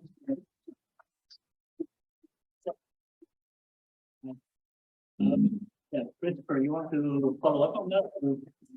Yes, and also reacting a little bit to your point. So if I'm looking at fields like nano or synthetic biology, it's not to equate things, but just to compare, and also because, to be honest, I know more about the older stuff than currently. So the point is, and I think here is a good comparison again. So in two ways, like in nano was an umbrella term for all kinds of stuff. And so there were a lot of things going on which already existed, even on the market. And so it was quite clear that everyone working on this stuff would be a good person to talk about this. But there were also some people doing really, in synthetic biology, for example, really very much still in the lab activities. And because they were young, they had to, because there was some funding. And so I had the impression the only ones who were, or the majority of people working with us, this was the older schemes, like more ethical legal societal issues, it was more like ethicists or social scientists working with the others and not much public into it. And so it really had no value for most of them. And so the most junior one were doing it, or those shortly before or shortly after retirement, who became interested in philosophical questions and whatever. And yes, and when we wrote, Onur, the director at ITAS, and we wrote a paper in 2017 where we compared nano and quantum, and basically we argued back that no, it's not needed now to do all kinds of public dialogue activities. It's not needed. If you want to involve society, then involve alternatives in the meantime, a bad word, but alternative expertise or something, like in Germany, the Chaos Computer Club or such groups. Interact with them and don't put too much money into society, and forcing people who are still doing work which is far away from applications, now talking with someone on the street about, and in the meantime, we would argue, yes, we can do more about this because there is progress being made, but I would agree with you, it should not necessarily be your task to do it. But what I would like to see is, but this is in general my point of view, it's the same for medicine, for law, etc. I would like to see every student during their studies having some things around ethics, and I find history very important. If you don't understand the history of your own fields, you're ignorant in the end. And most of our even law and medicine, etc., they don't know nothing. So this is something, but I wouldn't say for the personal researcher, it should not become another you have to do this, and if you don't do this, you don't get the points. That would not be the way to go forward, I would say. Okay, let's go to a student with the right frame of mind. You had also a question. Yeah, Wait a second. I think you basically already asked a very similar question. I was going to ask it more from the geopolitics point of view, because we were talking about time, right? And earlier we were talking about race. I was thinking, well, is the geopolitical factor really the main reason why we need the speed? Because otherwise, if we have the sense that at the current stage it is worth having researchers while they do the research think about these questions, well, then at the end of the day, it will ensure a better outcome of the research, then okay, we don't need to do that fast. So my question is really the geopolitics the main reason for the speed? And if we give researchers time to think about these questions, does that put, let's say, Europe or so at a geopolitical disadvantage? I can respond to that, but I saw that there's also a second question just next to Anna. Shall we take them together, or? I like the direct response better than the collection of all. Okay. So I think with sort of speed and research that it's too simplistic to identify just one reason.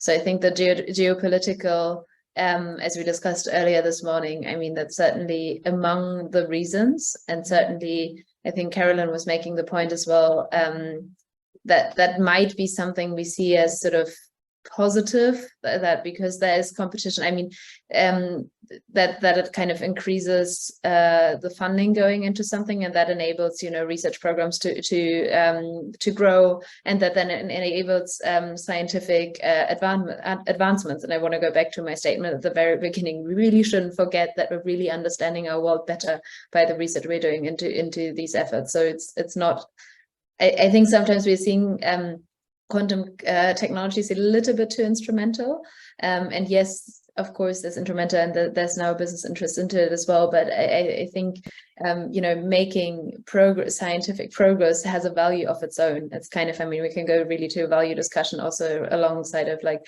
you know, value of the arts and sciences and so on. But but the geopolitical certainly is not the only reason. The other reason is also pure the ability that we're cooperating actually on a scientific, given that we're kind of more globalized, we're able to cooperate on a sort of, yes, not fully inclusive way, but we have research corporations across the globe. I think that's what another accelerator of making progress as well. And you know, if you look at how the different labs, I mean, even if I just speak for my own institution, it's labs that's breaching the pond in a way where there's cooperation possible, but then also across institutions and so forth, there's a lot of cooperation possible. So I think that would be another accelerating factor actually as well, an important one.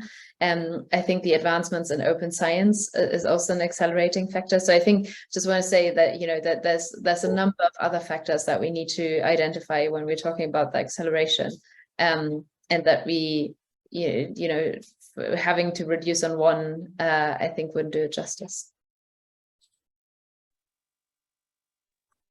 Okay, I have more questions from Carrie Wenzel. I think Marissa. Yeah, Marissa online. So maybe we can ask, and then we can return to the room. Yeah, Marissa, please. Okay, so yeah, it was a bad connection between my AirPods and all of this, so technology in the way. But now you can hear me well, right? Yes. Okay, so my question is for Dr. If she can. We've been talking about quantum winter, but being a Portuguese person living in the Netherlands and being in many of these events, listening to sometimes arguments that justify going fast and investing in a few countries as an excuse exactly to, we need to go fast. I heard that said to my face, we need to go fast, we cannot think about everybody. But my question is, we are all worried about the quantum winter, if we invest in so little countries, when we look to the quantum research in the world and who is able to progress, are we not creating a quantum desert for the global south, and not even the global south in the traditional south of what was called the developing countries, but even literally, for example, the south of Europe, where I come to my country, and it, well, the capacity is not there unless a few amazing professors that are trying to do an amazing work, but they cannot really develop this technology. And also a comment, if you allow me, when we were talking about the melancholic people, I also assist to some of even the researchers making comments and in conferences, a little bit in between the lines, saying that the research is really done with the sole fuel of generating business. And I heard that of a professor, of course I will not mention names now, very, very sad, saying to a big company, yeah, you just care about business, not human progress. And in that sense, with this too, isn't it all? Marcia, you're breaking up a little bit. Can you hear us? Yeah, but I think we got most of the questions. But who was the question directed to again? I think Well, it was to Areeba, but if the others want to make any Marcia, comment. yeah, Marcia, you're breaking up a bit. The question was a bit too long for the stability of the connection. But we got the most of it, I think. But we have a question for you. Like, who was the question directed to first? Yeah, the question that was directly first to Dr. Mira, but anybody give their input. I mean, I think I would answer by I don't know, maybe you missed the beginning of the panel, because I was referring to why I'm resisting the notion of quantum winter. I think it's a very counterproductive notion, specifically from what I was saying about, scientific advancements that we're making. So I'll refer to the comment there earlier. Also I refer to the presentation I made yesterday around the risk of exacerbating the digital gap, and the comment I made also earlier on that clearly being a risk, and that clearly being something that we need to address. So I don't know, I feel like I don't want to, like, in the interest of time, I don't want to restate the entire discussion we already had, but I think that that's been covered. And in terms of specific regions, I think what you're mentioning particularly is also that we need a exchange between governments. I think that that's one of the efforts that this Open Quantum Institute, Jester, that was present yesterday, what they're doing is also help, and also the World Economic Forum. They're trying to see with governments who are not currently investing in quantum technologies to help them identify whether they should. And so, yeah, I would refer to those efforts. I think there's a better position to actually reply to that. I think, Ilka, you wanted to make a comment as well? No, I just wanted to understand the question. Okay, yeah, I'm a bit puzzled as well. So hence I'm referring, I think it refers to what we discussed at the beginning of the panel. If we connect it to the notion of success, for example, I think one thing I would like to emphasize here is that I find the quantum community, as clear as that we could get, very successful in actually fighting with this discrepancy between nations or division of labors. And I think Q World Initiative is one of the great examples of that, actually. So just want to emphasize that. Okay, let's move to the next question. I have Wenzel. Oh, yeah, thank you very much. I thank you very much for the interesting discussion. I want to pick up on a point that I think Natasha made. Now it's out of the room, so you were able to take it up. And I'm looking forward to your ideas here. It touches upon the point of the institutional structure of ethical reflection that responsible innovation that she was referring to. And this is a kind of a little thought experiment or a scenario that I'm puzzled for some time with, and I want to share it and want to hear what your thoughts about this are. And it also touches upon the point that was raised earlier, namely that we're not going back to the becoming a Renaissance man, but that rather we split the moral labor between, for example, ethicists, philosophers, social scientists, SDS, whatever you want to call them. I will now call them integrated ethicists, and the developers. So imagine we have a research project where you have developers and you have some character that I would now call integrated ethicist. My question is, where would you situate this person? What, like in the structure of the research project, where would you situate this person? Where do you think, what is the responsibility and also the liability of this person, and how much agency would this person have? So my thought experiment goes in the direction that I think, is it feasible to have a person like this in a project where he or she might also be liable for the ethical misconducting or wrongdoings of this project? And if so, could the person have the agency to stop the whole project if he or she would be made liable for that? Do you understand where I want to go with this? I'm trying to figure out what kind of research project structure we could think about where we have this moral labor in place.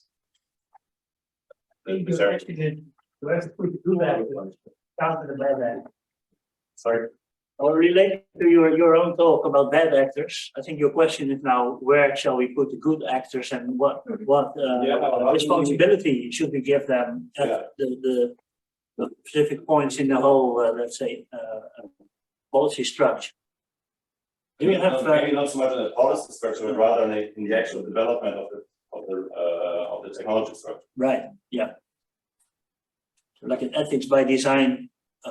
Where does it come in, let's say, institutionally? Do you have any ideas? My first response to this is that it cannot be on the shoulders of one single individual, even if it's the person leading a project, for example. That's why it's important to like co-create with a collection of like scientists, ethicists, perhaps, or like the technology assessment like professionals. And I think that the systemic change that we've been talking about comes into play right here, that how can we bring these people together? And going back to the questions earlier, not everyone has to be a part of these interdisciplinary, multidisciplinary conversations. For instance, like if you're a theoretical researcher and you want to stay in your field, you should have the luxury or like the opportunity to just do that. But based on the past experiences, things that we've learned from nanotechnology that also could play a role, how things have shifted. If you want to have a say, not have the whole responsibility, but if you want to have a little bit of a say, then you might want to be a part of you might want to put the extra effort to be a part of that discussion. So it's I think a good question to leave this panel with also, where and how can we make those systemic changes. One thing that we were talking about, it would be more impactful if it's coming from the scientific, hardcore, like a natural scientist's point of view or engineer's side. But how can we bring the social scientists and engineers and natural scientists together in that sense? What's the best place to do that? I think that's my follow up, but yeah. I think we're in the right place for that. I think that's one of the successes of this initiative is that we are seeing the need for that and responding to it. I don't think that I, as a engineer from a microelectronics department, could come together with scholars like yourselves, for example, in another environment. So the event itself is actually answering your question, I think. Christopher, you want? Yeah. On the one hand, we all know, and you also know what options there are. For example, the embedded or social technical integration research, kind of ethnographic work. But I would agree. It's correctly, one important element is that I won't call them good actors or moral actors.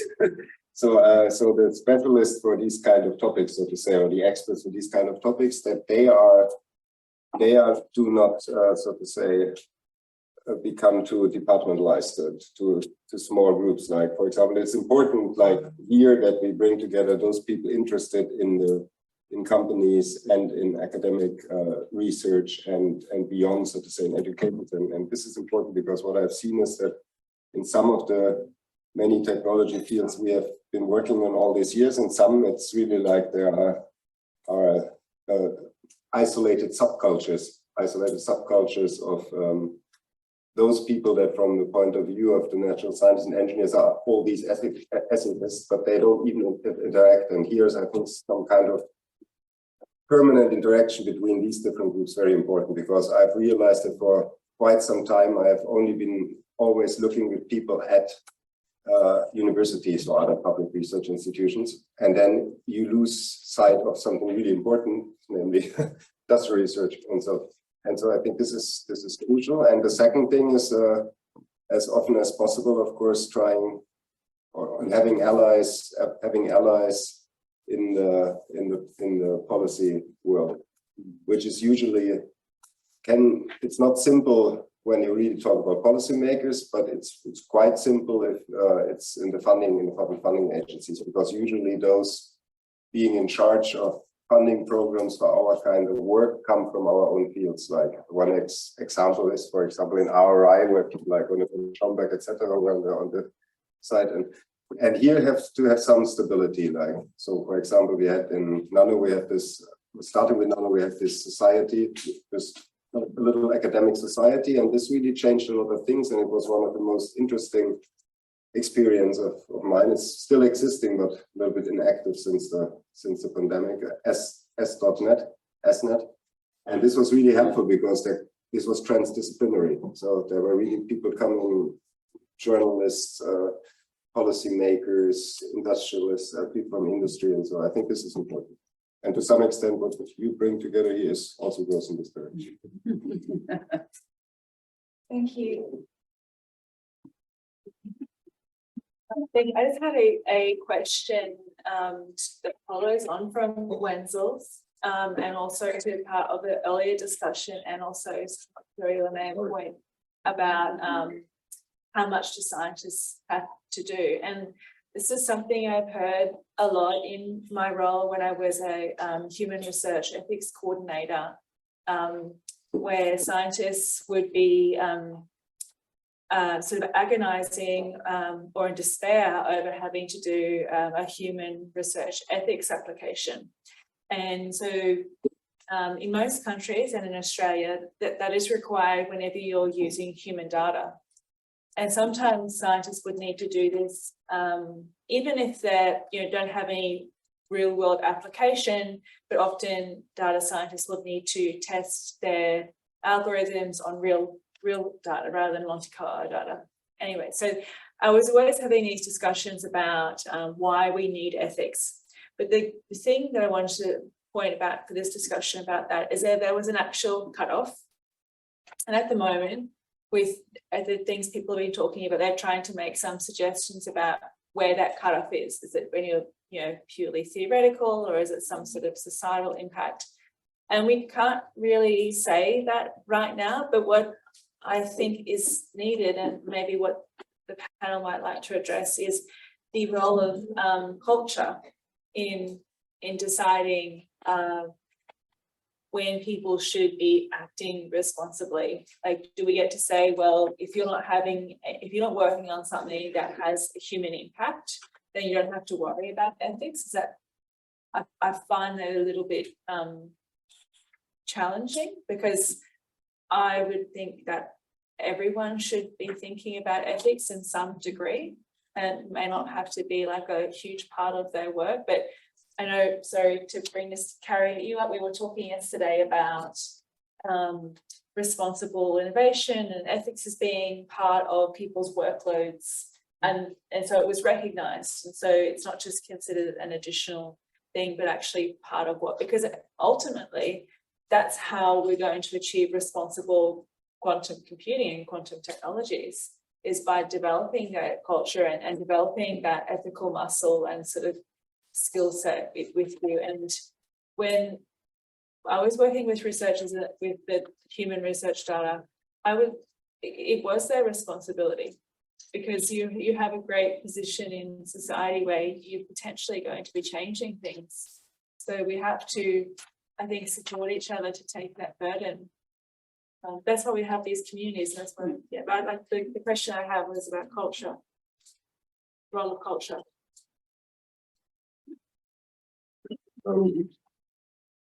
Yeah, I can make an attempt, but I want to answer that question again, referring back to that initial question based on like, does everybody have to know? And I think there's like yes and no. And I'm glad you gave reference to the data, for example, because that was one thing that I was thinking about that as well. Like, for example, when you look at the GDPR regulations like for the data protection ones, if you're like conducting surveys, for example, if the survey is anonymous, then you're fine. The data protection regulations don't apply to you anyway. So if as a researcher, if you know that you are swimming in the waters of the anonymous data collection, for example, then you know you don't need to worry about that. It's anonymized, it doesn't matter. You still have to get a human ethics. Yeah. That's the case in the UK. Yeah, but then that what I mean is that that's one example to mention that you need to know the boundaries. So like, okay, I'm right now as a researcher focusing on this, and I don't need to worry about anything ethical right now, but I should know that what boundary do I breach if I need to like worry about those ethical concerns.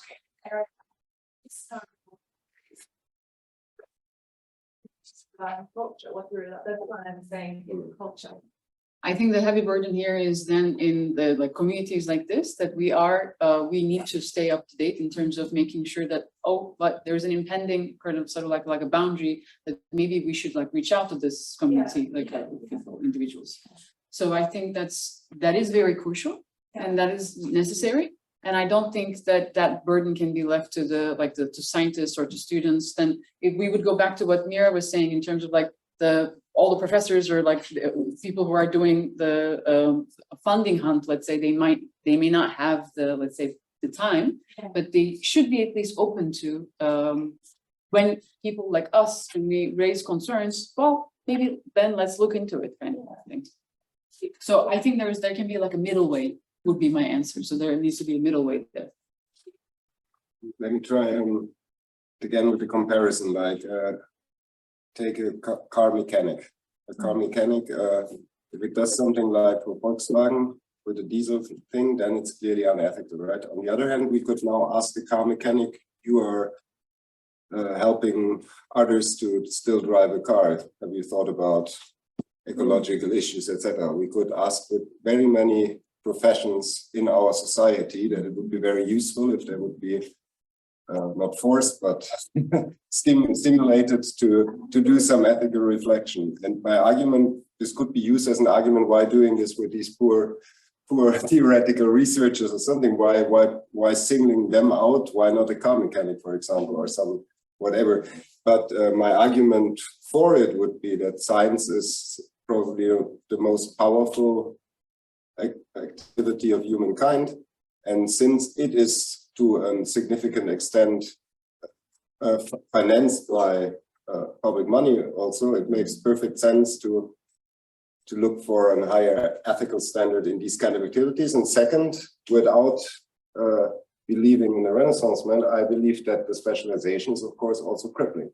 And I would say many of the crippling is an ableist term, I realize, but it's definitely like in terms of many of the problems that we have result from the fact that we are so much separated into disciplines, etc. So sometimes I like to think that we could have perhaps some kind of technology-based ways of at least creating some Renaissance cyborgs or AIs or something that could help us bring this stuff together again, because it's clearly no one can, not even in one discipline, we are usually able. And at the same time, we have only incentives to specialize, because in most cases, we only excel and are excellent when we super specialize. And so this is something where I would say bringing in ethics is at least something where we bring in arts, humanities, questions to natural science. And this is in itself, this bridging of Snow's two cultures is an end in itself. Mira, do you want to join the discussion, or shall we go to the next question? Yeah, no, I just wanted to say, I think when you were just talking, I mean, you were saying the different disciplines and that we split into different disciplines, and in a way, you know, it's ironic that you know, the separation of work, and, you know, that's also come with sort of a capitalist structure and sort of, you know, seeking more efficiency and so on. And maybe, I don't know, I'm not a historian of science, and I'm also not a philosopher of science, so it's not for me to comment on that, but I wonder whether, you know, there's a comparison between whether sort of, say, Renaissance, or I think humanities is probably a better place, where we had less of that separation, were we actually less efficient, or were we just more careful with the kind of stuff that was, you know, was that quote unquote output. So maybe we have a over separation of labor and over kind of putting into different departments, and like creating yet another department that is separate yet again, and so on. So maybe sort of that's another possible institutional recommendation that we, I mean, I'm trying to not use the word interdisciplinarity, because when you were just talking, I'm wondering how like ironic it is that we have to use that word, if we consider as to where we're coming from. So yeah, just want to, I think that there's some, as with a lot of tendencies we're seeing in recent years, that there's maybe an over tendency of over demarcation. Okay, thanks for that. There is, I thought, you had a question. If you can ask it in brief. Yeah, I mean, yeah, I definitely, I think what my question really pertains to is kind of how do we turn this into something where people are taking into account sort of the ethical implications of what they're doing, because I think my argument against, you know, and I think you would agree with this argument, against sort of asking if people consider the ethics of, you know, repairing cars that, you know, pollute and whatnot, is that science is by and large receiving public funding. And when you're receiving public funding, I think you have the moral obligation to consider the ethical implications of what you're doing. But then how do we turn this into A, not a tick box activity, B, not something that forces us all to become Renaissance people, and C, not just like the world's, you know, with A and B, the world's most annoying prospect. I'm not sure that there's necessarily answers, but like one thing I'd like to see come out of this is perhaps kind of a, you know, Trump style bullet pointed list of recommendations for people in various, you know, academia, industry, you know, funding agencies, et cetera. And I was just curious if you had any like recommendations in that, like that could be, that's sort of my short answer question. Okay. The final round of recommendations. So start with Mira. Who wants to start? Actually, if someone had recommendations on what, the audio was a bit breaking up, so I didn't hear that. So maybe you two can start, and then I infer what kinds of recommendations. Okay, please. I think from my point of view, the recommendation would be to be as inclusive as possible in terms of the stakeholders, and even those who are not like financial stakeholders. So right now, what I'm observing is that more people who have like with more research power or more money are having more like say, but then like you point out, it's public funding we're talking about. So systemically, we can actually enforce more inclusive, more like diverse communities where everyone can pitch in their voices to be able to find that middle ground, as we've been talking about. The important thing is not just about like the research, and also making sure that the educational framework are also like structured to address that, as we've been talking. My final recapping. One thing I already said, so I think it would be helpful to really have, but this is not only for this field, but for ideally for all fields, to have some kind of societal impact, ethical, historical, etc. aspect in the studies. And then, but this is a very general point. In general, I would say reduce massively grants, more basic funding, and this should free time for also our activities and for many others as well, and probably also for the research itself. Like reduce grants? Yeah, because I think I agree that to some extent competition this is helpful, but I would reduce this. I would say like reduce massively so use the grant money for some very big things where people, really excellent people, not all these people who claim to be excellent on basis of all kinds of statistics, just money for some really excellent research, including in it blue sky research, things, curiosity-driven research, not only, and reduce the political programs. I know I'm shooting in my own foot with this because we are part of, as community, part of this madness, but I would say reduce the grants, and then we will have, the people will have more time for research and probably also for more time for reflecting on what they are doing. Yes, thank you. I think on the grants, I think particularly, and this is maybe a very German specific comment, and I know, for instance, there the Netherlands seem to be doing it better again. Is if you look at the quantum fund. Do I get my bribe afterwards, please? No, okay. That if you look at the quantum funding in particular, and this is very public, and a lot of industry and institution, but other institutions are really calling out also for the funding having to be administered better and clearer as to what the criteria are. Currently, you have the impression that tons of money are being shot at tons of certain projects, and to your point, the question is, you know, are those really all quality projects? I guess. So one way would be reduce funding. The other way would be use the funding that is necessary, because we're developing really cost-intensive hardware here. Use it to focus on on really successful projects, on brilliant projects, rather than kind of going wide. So that could be another way to approach that. In general, I think, and this was also similar to my response when I had this interaction with the person from the ETH, is reminding people what kinds of institutions they're in and what roles the institutions are playing in society. So publicly funded universities, and Elke, you were making that point, they're tax-funded universities. Hence, they are receiving tax money. Hence, they do have an obligation to think about the impact on society as well. So I think enforcing that systemically, and like kind of not pretending that there's this the distance between the lab and society. I think that's something we need to really, really, really reinforce, and we have the structures for that.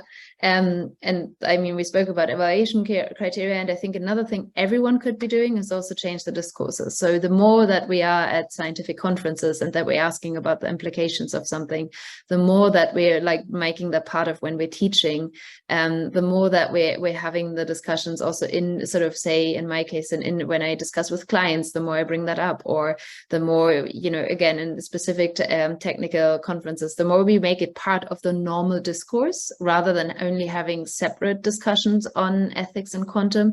I think the more we normalize that kind of discussion, we can then also work to making it part of the evaluation and so forth. So I think it's kind of, that's back to what's our roles, is that also when we're back in our like technical specialized fora, that we bring in those discussions. Thank you, that was wonderful. Christopher, you have a very, very just addition. I'm not against, I'm not for less funding, I'm for less so-called competitive funding, so all these grants, so I'm for more basic funding so that people have time to think and work. Okay, thank you very much. I have to see there are more hands, but so there's a lot of things we can discuss, but we have to stop with the panel because of time. What I learned from it is that inclusion is a key term to avoid failure. I mean, we talked about inclusion in terms of diversity, minorities, some countries that are not included, including more perspective than just the business perspective, but also including ourselves and the ethical, let's say, deliberations in, let's say, the development of quantum technology. So inclusion, that's what I learned from this panel, is a very key word in thinking about our roles and in thinking about avoiding failure. So thank you very much for that, and give the panelists a warm round of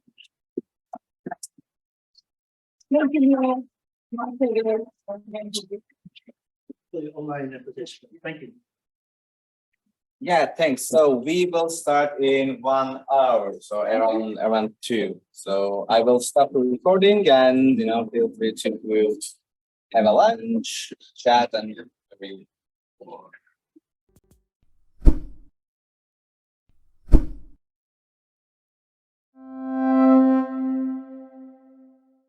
Perfect. Welcome back to this post-lunch session. Hopefully everyone is pleasantly filled and happy to be back. We have an exciting and energizing session about the community-led efforts in quantum technologies, and we have 3 vibrant speakers. Unfortunately, Astrid will not be able to join us, but we have Areeba, Paweł, and Emily. We're going to start with their presentations. Because we're not 4 but 3, we're a bit more flexible in terms of time. Normally, they were each going to have 20 minutes-ish, but we can go a little over time with questions, so we can be generous with your questions as well. So we're gonna start with Areeba Arbab. How close was I in pronouncing your name right, Areeba? Perfect. Great. Oh, good. Yeah. Areeba is a high school researcher at National Center for Physics in Pakistan. She's Pakistan's youngest quantum programmer and an award-winning science communicator. She is at Girls in Quantum, and she's the country ambassador and leads the logistics department at Girls in Quantum. So the stage is yours. What I'm going to do, Areeba, is that I'm going to turn the camera towards the audience here so that you can see the people, right? Yeah, and then after 15 minutes, I'll interfere and I'll be like, okay, 5 minutes. Yep. Okay, you can start now. Thank you. Is my screen visible? Yes. Yeah. Okay. So, good evening. I think good afternoon. Maybe it's closer to evening in Germany. I'm not sure. So, I'm Pakistan's youngest quantum programmer, and at Girls in Quantum, I lead the logistics department, and I represent Girls in Quantum in my country, Pakistan. So before I get into the what of Girls in Quantum, I feel like a better primer for what we do at Girls in Quantum would be the why of GIQ. I would really like to talk about the significance as a primer in the beginning. So even with equal opportunities, we've made a lot of progress in the 21st century for women in quantum. But even with equal opportunities, we have to recognize that STEM can still be a hostile place for women, especially a fledgling field like quantum. Even with equal opportunities, it is not guaranteed that underrepresentation will be conquered. There's still a lot of gender gap in the quantum industry.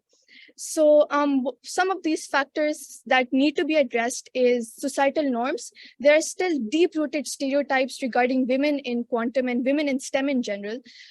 Even with the progress, there is an unconscious bias towards women in STEM, and lack of role models because of these factors lead to women not being able to see themselves in such industries. And another factor that this can directly lead to is imposter syndrome, because women feel the worst of imposter syndrome in every field, and in STEM they just have it the hardest. And this further leads to STEM pipeline issues. It is, even if you get women in quantum in the first place, it is very hard to retain them throughout the quantum industry. And the quantum industry itself has made many claims in the past that they're calling women to enter their industry because there's such a lack of this gender in this industry. We need more diverse voices in this industry in order to expand our talent pool. And this is where Girls in Quantum comes in. It was founded by my very dear friend Elisa, who's around the same age as me. She is a Chilean brilliant girl, and we both were in the same course for that democratized quantum education, which was an inspiration for Girls in Quantum. The course was Qubit by Qubit, which educates thousands of people in quantum computing every day. So Elisa's vision for Girls in Quantum was to further retain this learning, so that learning with quantum computing should not just end with courses, but it should be continued. And this creates a safe space, a safe community space for women and girls in quantum computing, so that we can retain this interest, so that we can support their interest, we can nurture them. It should be a thriving community for people from all backgrounds. And I should make a special note that Girls in Quantum is not just reserved for women and girls, it is reserved for boys as well. We have so many people from different countries that are males in this community. So it is a safe space for everyone. And our mission is to become the next Khan Academy of Quantum Computing, which is an ambitious mission. But it was, I think, I was reading up the other day on a success story of Khan Academy. Sal Khan was speaking of how this girl in Afghanistan was not allowed to pursue education, but then someone gave her a magazine from Pakistan in which Sal Khan was being featured, and she discovered Khan Academy, and now she is a researcher at Tufts in quantum computing. So that is the impact that democratizing quantum education can have. It let a brilliant woman in quantum computing who had brilliant potential in quantum computing to enter the industry, and that we can take advantage of her amazing mind. So it is not just, this Girls in Quantum is not just for to retain existing women in quantum computing, it is also to inspire girls from a young age about quantum computing. So we're also opening up opportunities in that field. For the women that are already in quantum computing, we aim to connect them with brilliant people such as yourself. And we collaborate with high impact organizations that are whose vision aligns with us to further create a very nurturing field for girls in quantum. Now, as the logistics department head, I accommodate external partnerships, and we've already been on board with Perimeter Institute, QBraid, IBM, Cold Contour Inflection, and I would like to take this opportunity to say that if your vision aligns with us in any capacity, I would really encourage you to reach out to us, and we can combine forces to be awesome in the quantum community. Our biggest supporter is our very own internal team. Nothing would be impossible without obviously the founder, Elisa. As I promised, we have men in the leadership, we have boys in the leadership, because this is a safe space for everyone. And what is our impact? Well, with this mission in mind, we create educational posts. So far, we have 150 plus educational blog posts. We publish videos on our YouTube channel very frequently. We invite smart and brilliant people, not just women, but male scientists in quantum computing to inspire all these young girls such as myself that are in this community. And we're currently working on a course on quantum computing for girls. We're working on several events. And so this is a little more about our seminars. We are very invested in our seminars. We're constantly inviting people for inspiring girls in quantum. Our impact with all of this is that this is a bit outdated, I'm sorry to say. We have 17,000 followers on Instagram. We're growing every day. We have, I think, more than 4,000 or 5,000 followers on LinkedIn now, and 150 plus posts on Instagram. We're constantly growing every day because there is such a need for a supportive community for girls in quantum. And these are some of the things that we have coming up. We're constantly planning such exciting ventures for girls, and we have a research program for high school students with Perimeter Institute. We're going to be forming a fellowship soon in September, probably, and we're also working on a very exciting course. So again, if this matters to you any much, please, I would really urge for you to reach out to us to make quantum computing a safe space for everyone. Thank you so much. Thank you.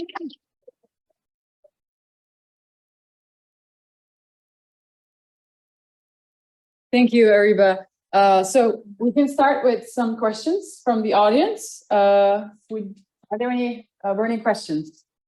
Or can I start myself already? While you're thinking about your questions, I have in our email conversation, I was also asking there too. We can see what inspired you, but who motivated you and who helped you the most in this process of like setting up this initiative and now ramping it up?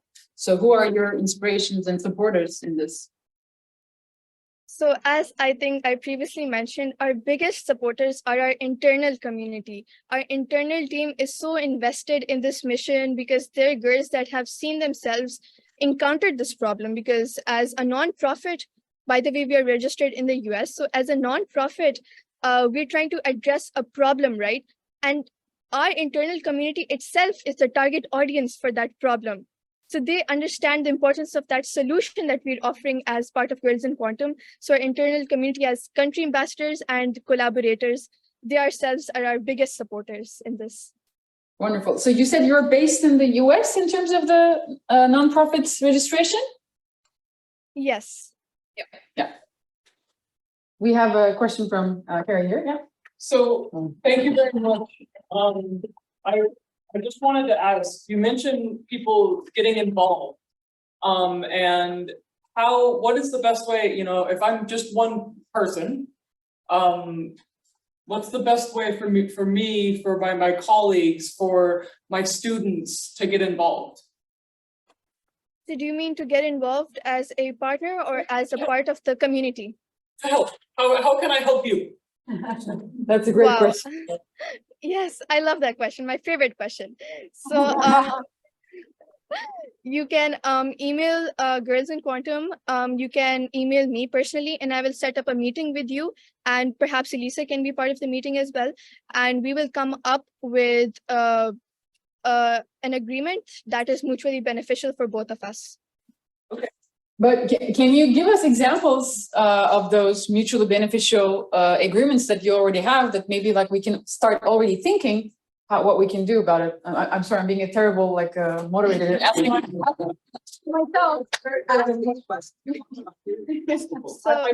So can you give us some examples of what kind of mutually beneficial relations you have already established?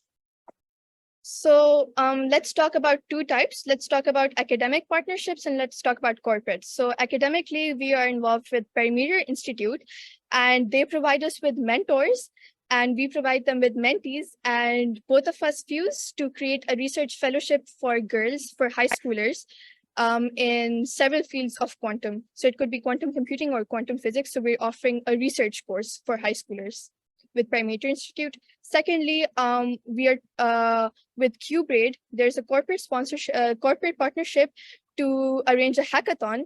So yeah, I hope that answers your question. Yeah, so the first one, academic one, is that we can provide you mentorship. We can create this ecosystem where you can provide us young minds and we can provide some guidance. That's what I understand, but I didn't get the corporate part. So corporate part is that working more in the industry. So in the industry, we can talk about in the industry, right? So this was in the academia. In the industry, we can work with corporations to work with competitions, hackathons, and to sponsor like more things. So like maybe courses that we're working on, etc. And just in general resources for our community. Okay, that sounds great. All right. Yeah, there were more questions. Yeah, please. Yes. Yeah. Thank you. There we go. Yeah. Thank you for your presentations. Quite inspiring. So I noticed for potentially when you actually work with more senior people, you are looking to them as partners who can potentially flow resources in your direction. But I'm just curious whether you may see yourself as also a potential resource to maybe other parts of the world where you work with the older adults, like maybe STEM educators, to help them to reach out to potentially new students who may not understand the potential or know nothing about quantum computing. So in a sense that you are like the ambassador, but at the same time also the knowledge provider to STEM educators who may be working with high schoolers or middle schoolers in this regard. Definitely. You're completely right. An ambassador is what? It's another word for a diplomat, right? I am that liaison between quantum computing and my own community. And that is the entire purpose of having country ambassadors in the core team above any other title, right? You have to be an ambassador for Girls in Quantum in your community. So another example would be that recently, a few of us have been sent quantum games from a Swiss person who invented these games. And we will be receiving them around by September, and we will be disseminating those quantum games in our respective communities. So through that, it is a spark for outreach sessions as well. So you're completely right. And you actually, I find all age groups, right? Even like college students and all. Okay, cool. I'll flow connections your way. Thank you. Thank you so much. We have time for questions. Yeah. So yeah, thank you very much for the presentation. Hello, I don't know, can you hear me? Okay.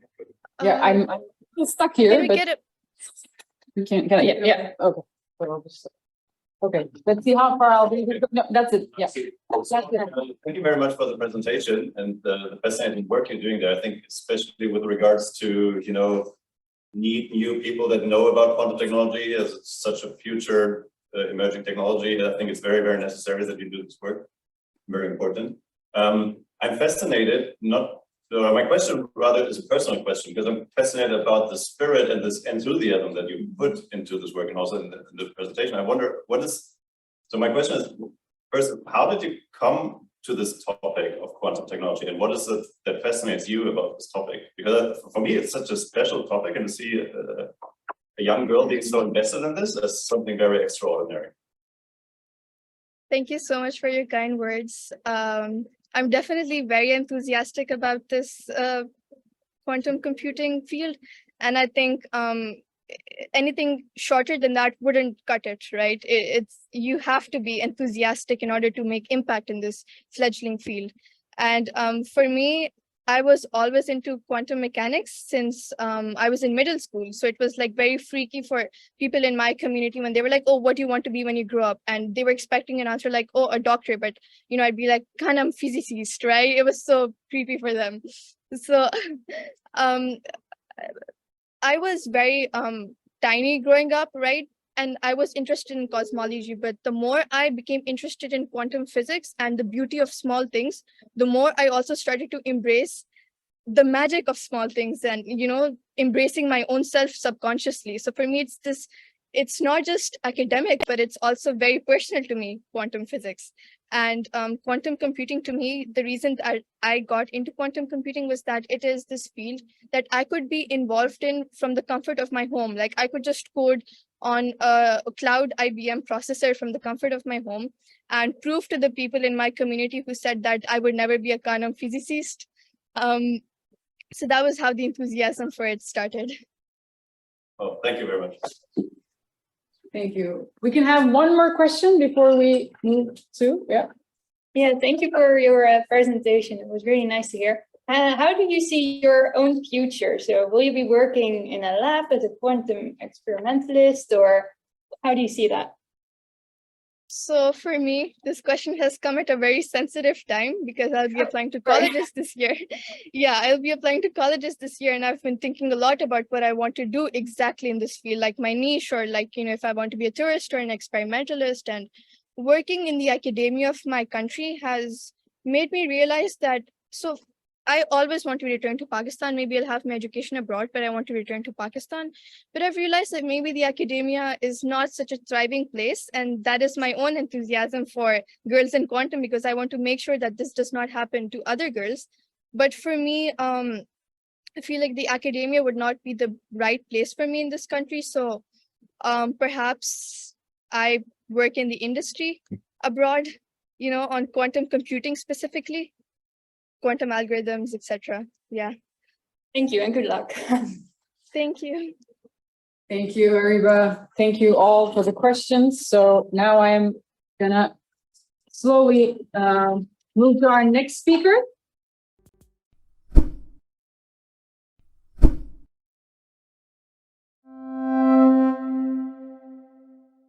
So we're moving on to Paweł, Gora. How am I doing in pronouncing your name? Quite good, very good. Yeah, could be better, I'm sure. Paweł is a PhD candidate at the University of Warsaw. He's a PhD candidate in computer science at the Faculty of Mathematics, Computer Science and Mechanics. He's also the founder of and CEO of the Quantum AI Foundation. That's a nonprofit organization aiming to support education, research, development, and collaboration in science and new technologies, especially in artificial intelligence and quantum computing. He's also a vice chairperson of QWorld, which is an international organization dedicated to building an open global ecosystem for quantum technologies. So the stage is yours, Paweł. Great, thank you. Thank you very much. Thanks for a nice introduction. Hello, everyone. My name is Paweł, and as it was introduced, I'm one of the board members of QWorld, which is an international initiative aiming to build an open global ecosystem for quantum technologies, and that will be the primary topic of my talk. So I'll be mostly talking about QWorld. So in QWorld, I'm also coordinator of one of the departments that is called QCousins department. So I will also talk a bit about the QCousins program. And in particular, I'm also coordinator of one of the QCousins groups in Poland that is called QPoland. As was said, I'm also founder and CEO of the Quantum AI Foundation, which is a non-profit organization formally supporting QPoland in its initiatives here in Poland, but also abroad. Okay, so I will first try to ask a question. So why we should build a quantum ecosystem? So as you know, we still have some obstacles on the road to our quantum advantage, let's say. So of course, there is a need for better quantum technologies and better algorithms. But in order to develop better algorithms, better technologies, we need also good quantum competencies. That's why we need education. Of course, we would like to have some interesting, useful, practical, real-world applications. So this is also very important. And in order to achieve it, we also need funding from both private and public sector. But first of all, we also need talented people. So again, this is another reasons why the education is so important. And a few years ago, together with people from several countries, we decided to form QWorld, which is a global network of individuals, groups, and communities collaborating globally on education and implementation of quantum technologies and research activities. So as you can see, our goal is to build an open, inclusive ecosystem of quantum technologies. And as I said, this is an international initiative, so we operate globally, but we also act locally, and we have local divisions, the so-called quantum cousins or QCousins, in several countries. So as you can see, we currently have more than 20 QCousins. So we have the list. So we have Q Germany, thanks to Zeki, who is also present at the conference. So recently, we also welcomed a new QCousin in United Arab Emirates, and this year we'll announce the formation of Q Australia, Q South Africa, and we also expect a few more local groups in new countries coming soon. So as you can see, we have 5 keywords that just are our main keywords in our operations. So as I said, we act globally, so we engage, and we want to engage every country. So it is possible that at some point in the future, there will be even more than 1 local groups per country. We collaborate globally, so I will tell later during this talk that we work together on developing educational materials and organizing some events like conferences, meetups, and hackathons.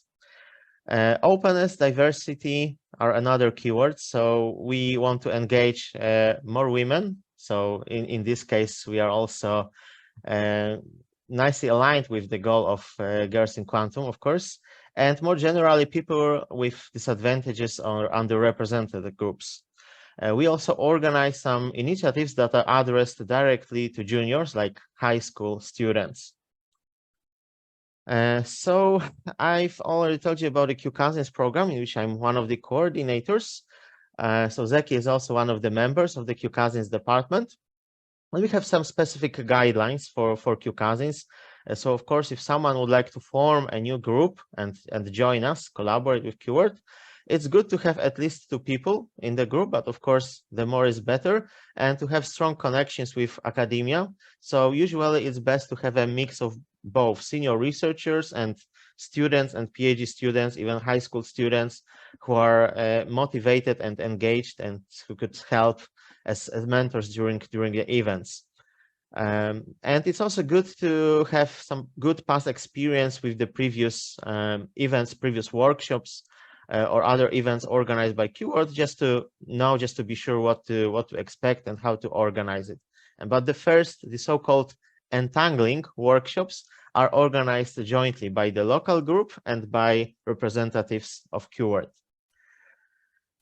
So QPoland is one of examples. So QPoland was also one of the founding members of Keyword. So at the beginning, there were 5 groups in 5 countries: in Poland, in Latvia, in Turkey, in Hungary, and in Bosnia. So I'm also one of the coordinators, and we have representatives from several universities in Poland. So the largest, most important universities in Poland are represented in QPoland. We also have our Discord server. We have a mailing list.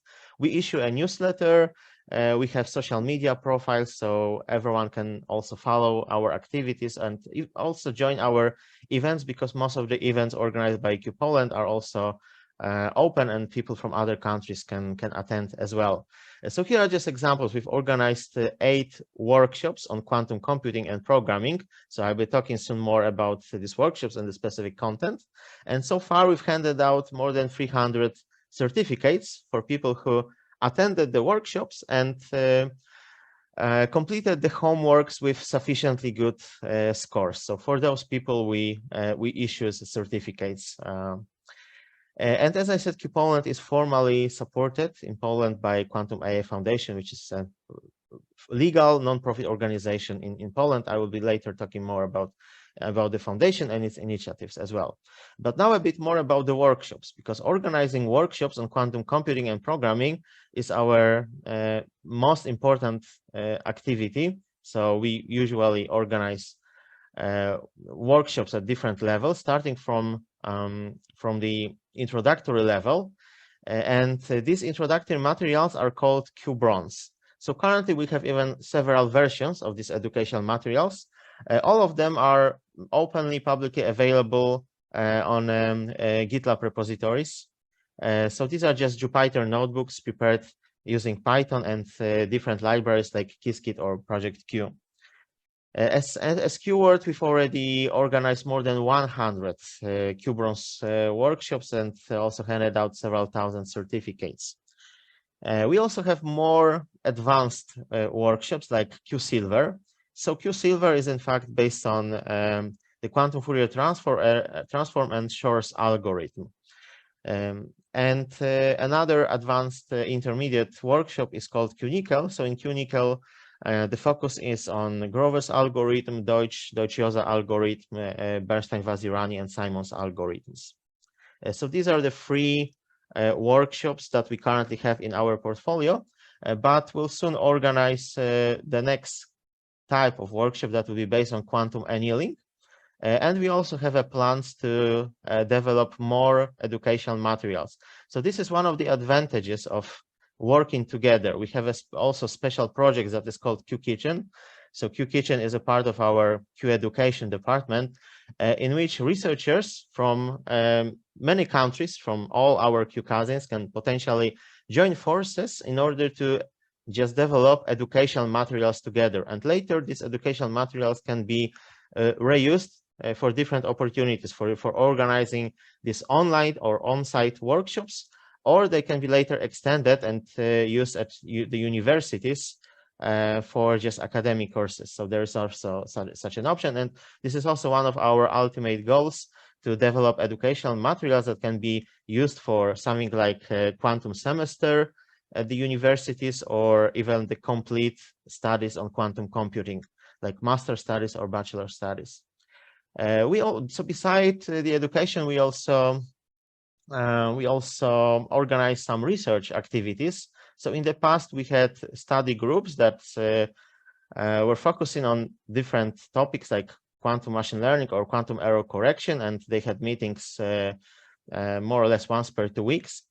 But our most important research activity is currently organizing the project that is called Q-Intern. So we started organizing Q-Intern in 2020. So it's already the 4th edition of Q-Intern. And it's an internship project in which we first collect some ideas for research projects for the interns, from senior researchers, from professors from all over the world. So everyone can apply to be a mentor.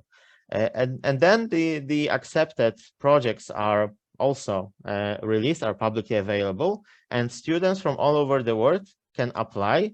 And they later, if they are selected by the mentors, by the senior researchers, they can work together on a specific project over the summer. At the end of the Q-Intern program, there is a demo day, but of course, all these research groups can later continue collaboration even beyond the Q-Intern program. And this is a standard. This is very frequent continuation of the Q-Intern program. So each year we have more than 400 applicants, and usually more than 100 are accepted. Each year there are about 20 research projects that are selected for the Q-Intern program. So it's quite successful. So if you would like to join QWORD and also get involved in our activities, you can also reach us by email. You can join our community Discord server, where we already have several hundred people from many countries.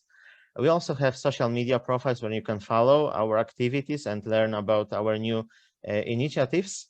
And of course, if you would like to form a new QCousin in your country or join one of the existing QCousin groups that maybe already exist in your country, you can also contact us by email. So there's a dedicated email of the QCousins program. And now a bit more about the Quantum AI Foundation, which is a non-profit organization. It's a foundation that I founded 4 years ago in Poland, so it's officially registered in Poland. So maybe one important note is that QWORD is also formally supported by the association that is called QWORD Association, and is formally established and registered in Estonia. But Quantum AI Foundation is registered in Poland, and we formally support all initiatives organized by Q Poland. And we also enhance and suggest to all our Q cousins to also establish similar non-profit organizations in their countries in order to support their activities, because it's usually easier to find some sponsors and sign some agreements when you have a non-profit organization or just a formal legal entity in your country than when you do it individually.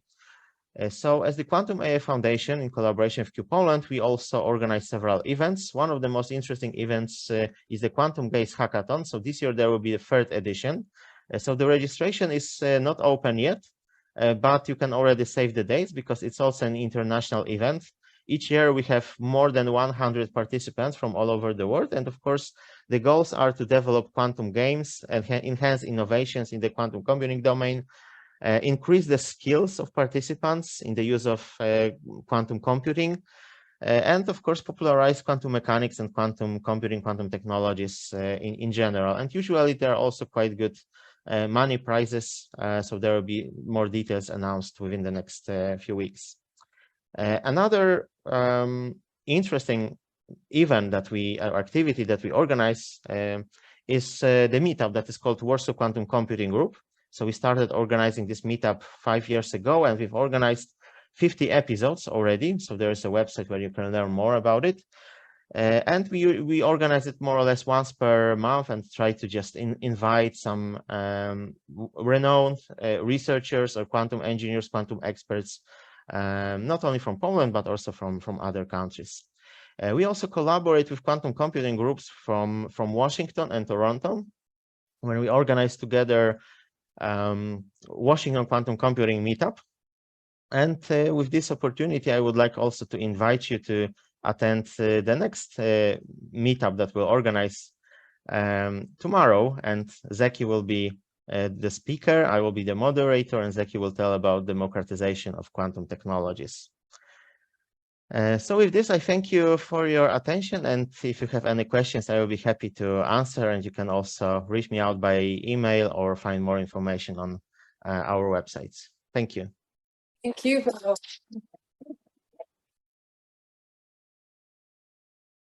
It's a fantastic initiative. Thank you for the overview. Any questions from the audience? Shall we start? Thanks for presenting the organizations and associations we founded. I have two questions. One's proper question, the other one is just me being nosy.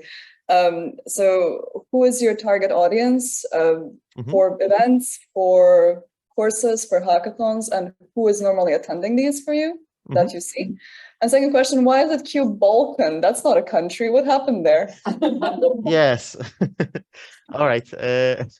Indeed. So the first, so to answer the first question, it depends on the events. So most of the events that we organize are just generally publicly available. But of course, when we organize the entangling workshops for some countries, then we give priority to people from this country because we want to just build the community in the particular country. So that's why we sometimes give such priorities if we have the limited space, right? Because when we organize both on-site or online events, there are usually some limits, of course. We also organize some events that are dedicated to specific groups, usually high school students. So for high school students, we also usually adjust our educational materials a bit. But usually there are just no specific restrictions. Yeah, so as I said, our goal is to build an open and global ecosystem. So even for the events that we organize as QPoland, we usually invite people from many countries, and there are no specific restrictions. Sometimes there are just some age restrictions when we need some consents. When we record the events and need some consent, then we just also ask young people to just bring the agreements, consents from their parents, for example. But there are also sometimes in some countries there are some specific restrictions regarding attending such events and some specific consents for being recorded for young people. So that's to answer the first question. Regarding the second question, yes, that's a good question. So in fact, as I said, this Balkan group was founded by people from Bosnia, from Sarajevo, and our initial goal or maybe idea was that maybe with this cousin we'll be able to just integrate researchers from those Balkan countries so that they could just collaborate together, work together on research at least and education. So that's one thing. Another thing is that some countries are small and have a bit lower potential in terms of the number of researchers, number of educators, and also number of people that could attend their events, right? So as I mentioned, one of the requirements is to have at least 2 people in the group, but of course the more is better, and to have strong connections in academia. But sometimes the researchers are also very busy, they're occupied with other tasks, and all these initiatives, all these activities are a non-profit, right? So sometimes it's also difficult to convince people to just get involved. So for some smaller countries in which there's no huge potential in research and education in quantum technologies, we found that it might be better to just encourage them to maybe combine their efforts with researchers from other countries. But on the other hand, in case of some other countries like India or USA, so currently, as you can see, we have Q India, but we don't have Q USA yet, or Q China, for example, or we also have Q Russia. So we are thinking how to organize it in such large countries where we also have several time zones, right? So it might be even difficult for people from one area to attend the event if it's organized by people who live in a different time zone. So it is possible that eventually it might be good to have several local groups in one country if the country is large. And on the other hand, if some countries are small, it might be good to just join the forces and work together. Yeah, so that I think that's the answer. Thank you. But so your attendees are mostly high school students or university students in physics, university students something else, or just keywords? Yes. Yeah. So we actually have a paper on that. It's one of the outcomes of the first Q intern. I can share it with you, but we have the distribution. So what we did before the pandemic, all the workshops were on site. So we were handing out pre-test and post-test to measure whether people are actually learning something, so to do the assessment. But also we collected demographic data, education background, gender, those kind of things. Yeah, sure. Yeah. I'm really curious how you worked out the data privacy thing for that. But there were no data privacy. No GDPR. Consent. So because everything was printed, we also just gave a consent form. Yeah. And I just want to add, based on your answers, you said some countries didn't have like potential. You mean resources, right? I mean, that's a bit of a sensitive thing, but you mean resources, right? Yeah. So the resources are not equally distributed all over the world, as you know, right? So this is also one of the reasons. Yeah. Yes. Right? Yeah. There's different potential in different countries. So we also realized that maybe it's also a bit a paradox, but we realize that it's more difficult, in fact, to organize such quantum cousins in countries that are well developed. So usually, because these initiatives, their activities are non-profit, right? And usually in well-developed countries, people have already great opportunities and they have many projects on which they can work. And in less developed countries, it is an issue. So that's why, as you can see, we have several cousins already in Africa or in Asia. So sometimes it might be even easier to just find enthusiastic people in such less developed countries, paradoxic. So maybe that's a paradox, but it's reality. Mm-hmm. Thank you very much. Any other questions from the audience? Carrie has one. Let me take you to her. I just wanted to ask about the internship and actually how like IP works with that, right? Yes, and whether or not your interns are paid, and if so, how? Yes. So there are no formal contracts. So of course the interns are not paid. So if they are somehow agree with the mentor that they will receive a salary, then that's another thing, but it's not within the Q intern program. So as far as I know, one of the requirements is that the results should be publicly available. So there are Git repositories that are created for all the projects. So at least the interns are, and the mentors are encouraged to just publish all the work that they do. So everything will be available on the open source license. But of course, Qword cannot control it, right? So if we match students with the mentors, at the beginning, they can start collaborating however they want. So it's up to them. So Qword encourages everyone to just keep all the results open and available on open source licenses, but it's just also a matter of discussions between the mentors and the students on how to do it. Okay, cool, thank you. I have a question. Oh, we have another question from the audience here. Yeah. Hi, thank you very much for your talk on this. I found this actually very interesting. Mine is actually less directly about quantum computing, even though it is, but I'm asking from the position, let's say, as a social scientist. So let's say if we want to study more about your community and the work that you do, so to whom do we then like address a kind of like a more official inquiry on this matter to make it like above board? Yeah, so I think that our Q Cousins program is a good place to start and to ask. So here there's the official email address of the Q Cousins program. So I'm the coordinator, and Zeki is also a member of the Q Cousins department. So we'll respond for sure. And since we are responsible for just organizing these local groups in different countries, probably we are also the best source of information regarding these local groups. Okay, thank you. Excellent. Thank you very much. Great, thank you. Well, are there any other questions from the audience? If not, we can move on to Emily's talk. Thank you very much. Thank you.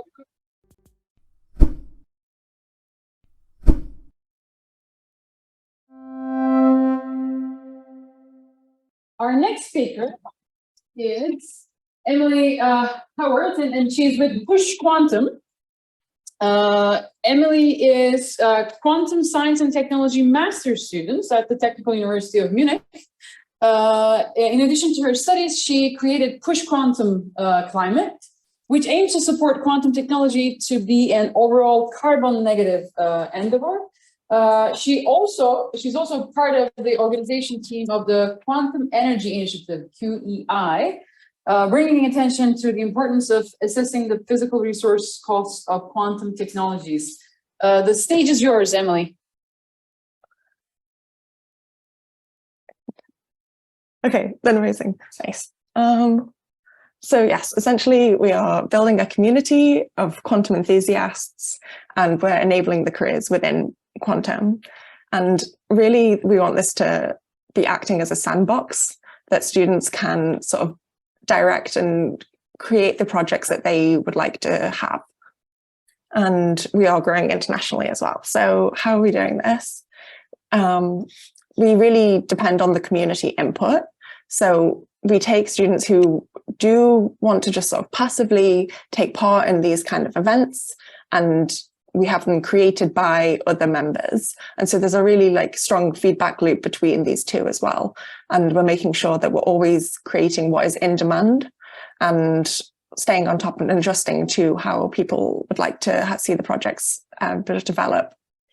And so some examples of this will come later. And really like the main part of this is to create the community. And I mean, we've heard from the other talks about different importances of having this community and what this community should look like. And I wholeheartedly agree with everything that's been said so far. I don't need to repeat. I would say that we are entirely inclusive. We, as I say, was started in Munich, so it's primarily from people who are in Munich, and we will do in-person meetups in Munich, but it does grow internationally, and it was actually started during Corona, so there's definitely a strong online presence as well. And really the only requirement is that you're enthusiastic about quantum. And so that idea here is to make quantum accessible. And it's people who have a strong education already in quantum or really just want to learn a bit more. And we don't expect anything from what direction they want their life to go in or anything like this. It's really just if you want to attend.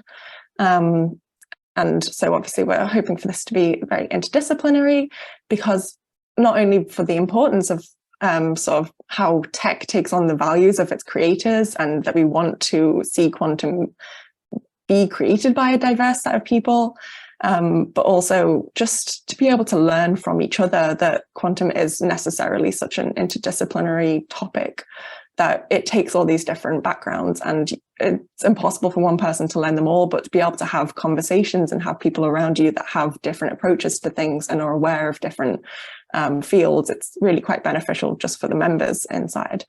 So we can sort of increase that dialogue between people and between fields.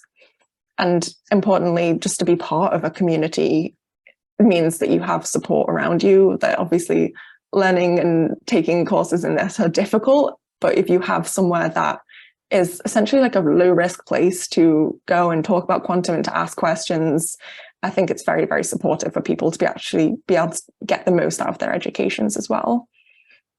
And I would say that's pretty much the niche of having a community-led project like this. It's entirely unbiased. There's sort of, we can offer things and we can be supported by people without any sort of agenda necessarily. It's purely from a place of enthusiasm. And it also allows us to have a lot of access to data and insights that we can discuss with people and take polls about sort of what people's interests or worries are in the field, and say like who we're competing for talent and things like this. And so different programs that we have to offer are, for example, the Quantum Entrepreneurship Laboratory is a course that is offered through the university. Again, people from all different backgrounds can take it, and eventually the teams are made up of quantum experts, software experts, and business experts. And they come together to, within just one semester, create their own quantum startup. And I find this program to be just perfect, that it really, people can learn both sides to this, three sides of creating a quantum startup. And it allows people's thinking on this to be more streamlined for sort of how do you actually create something that people will use eventually. And there's also, we've had different things with Qiskit, so like boot camps and hackathons, as well as sort of speaker series like Leadership in Quantum and events like this, and journal clubs, all those kinds of things. And that's more on that. Then for me, I think, as I said, this is really dependent on sort of the community input, and that is sort of like people's passion projects, essentially. And for me, that came in what I have contributed to PushQuantum as, honestly, kind of this kind of figure that is really realizing every job is a climate job, which for this I would extend to sort of everyone can take some responsibility, and really looking at sort of, for me, it was what I enjoy, but also what I feel needs doing in the wider world, and also then just sort of within quantum, what I felt at the time was missing. And it was kind of creating the landscape that I wanted to enter into, that I felt was lacking from quantum at the time. And I would say this kind of pairs with a change of attitude across generations, that we really expect and want our jobs to serve us as well, and make sure that we're getting what we want out of our jobs. And so that's what essentially led me to create PushQuantum Climate as a branch of PushQuantum. And this was, as I said, sort of looking at supporting quantum to be an overall carbon negative endeavor. And this is really important, that it's quantum in and of itself, that it's really not about detracting from classical solutions. It's really just sort of essentially, how do we make quantum worth it? Sorry. There we go. And so this, I would say, has 3 pillars. It's sort of minimizing and mitigating its impact during development. It's bringing it on the agenda with people and sort of communicating. And yeah, I think a lot of issues in the past could have been solved with more communication, and bringing it to the public as well. And then also looking at the applications of it. And so just going through each of these. The first one, I'd say, I think Rob, I unfortunately wasn't able to attend his talk, but I assume that he spoke about the Quantum Energy Initiative. But if not, I can obviously talk more. But essentially, that is sort of bringing concrete research to a debate that seems to be happening of where quantum could lie between actually being able to offer an energy advantage over classical technologies, not just a computational advantage, or if the energy cost of quantum computers, and especially fault-tolerant quantum computers, would even just be something that just stops its development altogether, a real obstacle, essentially. And just basically having just numbers to put to that. And from that point, from assessing it, to be able to actually optimize it as well, and understand the energy consumption, and for quantum technologies in general as well, I should say. And for me, that can be embedded in a sort of larger life cycle analysis. And so since we started this, a lot of our work now is just really like, we would just support the Quantum Energy Initiative. I think what they're doing is brilliant. There is obviously then room, and they realize as well, for this to be also looking at materials and sort of supply chains and wider questions like this. And this is all just essentially to increase the likelihood that it's worthwhile, because I think if it costs too much, then it puts a lot of pressure on the applications to really like make up for how much it costed in the first place. And then the next section is this communication. And so this is really both within and outside of the quantum community. And so within, it's really like bringing it on the agenda and making people realize that everybody can consider this within their work. And whether it's sort of like, as I say, on the mitigated impact side, and wondering about how to sort of look at energy efficient calculations, or if it's on the application side, like how could this be directed and applied to something benefiting and avoiding climate change. But then also it's public facing. And for this, one of the main things we've done is having collaborations with the Deutsches Museum, which is the largest science and technology museum in the world, based in Munich. And this began with an interactive exhibition that we had in their science communication lab. And we really drew a lot on sort of quantum games for this.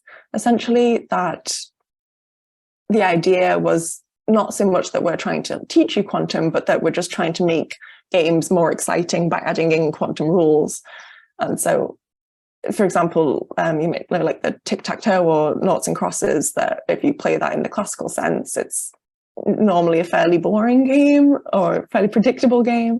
But as soon as you try to add in superposition or entanglement, it really adds a lot of interest and uncertainty to the game. And we found that we could sort of add in these rules with people like this and in other games and really just focus on the game first. And it was much more about learning it as a game and as a tactic. And then you can talk to them and it just suddenly, like, you can watch it click for people that it's not something they can't get, it's just not intuitive in their everyday life kind of thing. And another part of this was just bringing the personal side to quantum, that we had a lot of people from PushQuantum coming down to talk to the public and to guide them through this exhibition.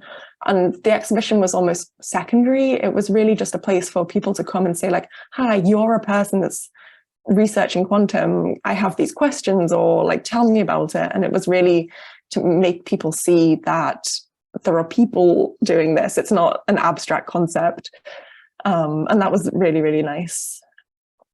Equally then, it's to have their input and to make sure that whilst everybody in quantum would say that they're doing it for the public and for these beneficial applications, it's like how many people are actually like asking the public what they want, really. And so it was just making sure that it goes both ways, that we can ask the public and make sure that, you know, if it's publicly funded, that they have sort of a say in this, but also just giving them the language to be able to get involved or to feel like they could hold it accountable, that they can watch how it progresses and know whether it's in line with what they would like to see from quantum. And then the final pillar is the applications. And so this is just sort of helping get funding for these kind of applications and making sure that people can see the connection between this and what it could be applied to. But importantly, I think there's also outside of research as well, is sort of, I mean, we have a lot of classical solutions to climate change and they're not being applied. So what is the guarantee that if you created a quantum solution that would be applied? So I think this actually really does go outside of just pure research as well. And then also that plays into sort of assessing the impact of quantum technologies on that more social scale.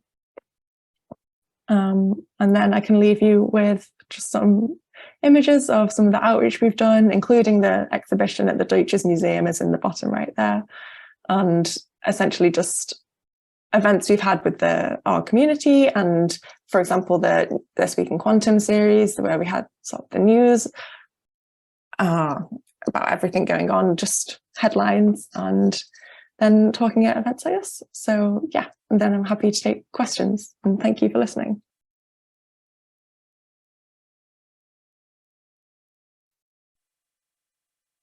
Right in time, thank you very much. We have time for maybe 2 questions. If our audience would like to pick up, any questions from the audience? Yeah, here. I'll start with the closer. Yeah. Hi, Emily. Just a quick question. So I'm from OECD, an international organization, kind of policy place. And I saw in one of your first slides, you mentioned a kind of link with policy. Now you went into all the different details about how you build enthusiasm, the kind of community you build, and the different types of outreach, and the courses like the Quantum Entrepreneurship Laboratory, exciting stuff. Have you been building any ties with policy in Germany or at the international level? This is something I would love to get involved with more. I myself have started a working student job at like the TUM think tank, like the Hochschule für Politik. And so definitely I would like to, with that, be able to bring more for sure. So far, it's been, for example, working with the World Economic Forum, the State of Quantum, that white paper, helping bring research for that and write things for this, and sort of a lot, mostly just providing research and our own insights from to be able to support these endeavors. Yeah, so that's interesting. So you're looking outside to see what kind of principles you can be mobilizing, looking at what policy is saying and bringing it into your community. That's also good. Absolutely. Thank you. Thank you. And the next question is from Clarissa. Hi. I'm a social scientist that's kind of like studying quantum technology, but there's another area that I'm also looking at, which is climate disasters and climate change. So I'm actually very curious in terms of marshalling quantum computing, I suppose, in this case, for looking at climate issues. So I'm very curious, like, what exactly are you looking at? Are you looking at like climate models, or are you trying to crunch data relating to certain, let's say, extreme events? Or are you crunching data relating to certain also environmental, there's tons of environmental data as well. So I'm really curious as to like, what are you doing in terms of climate? And in which aspect are you looking, I mean, what kind of climate question are you trying to address? Because I noticed that this is also connected to the Quantum Energy Initiative and the idea of optimizing energy usage. So is that your entry into looking at climate?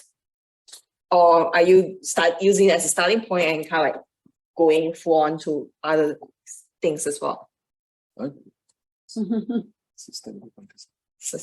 Emily, is the question clear? Yes, yeah, sorry.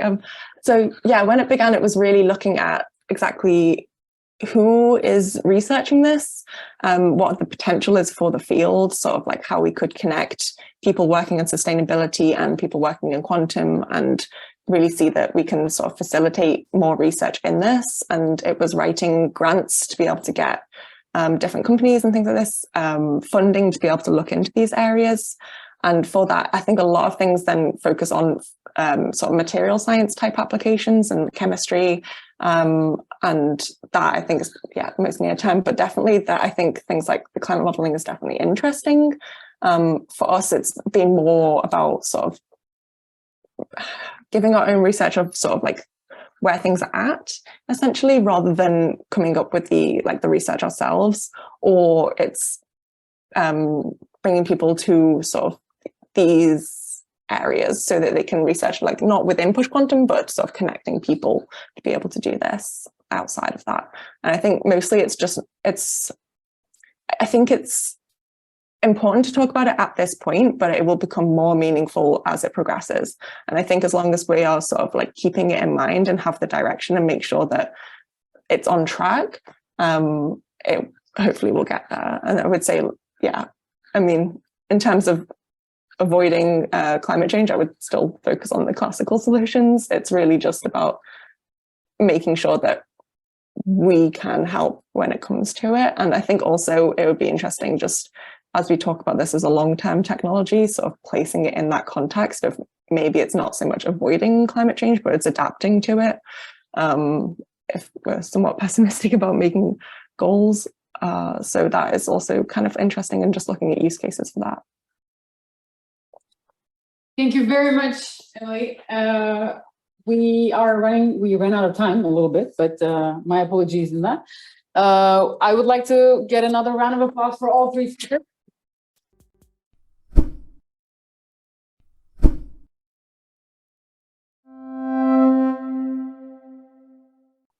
Okay, I'm just going out. Okay, thank you very much.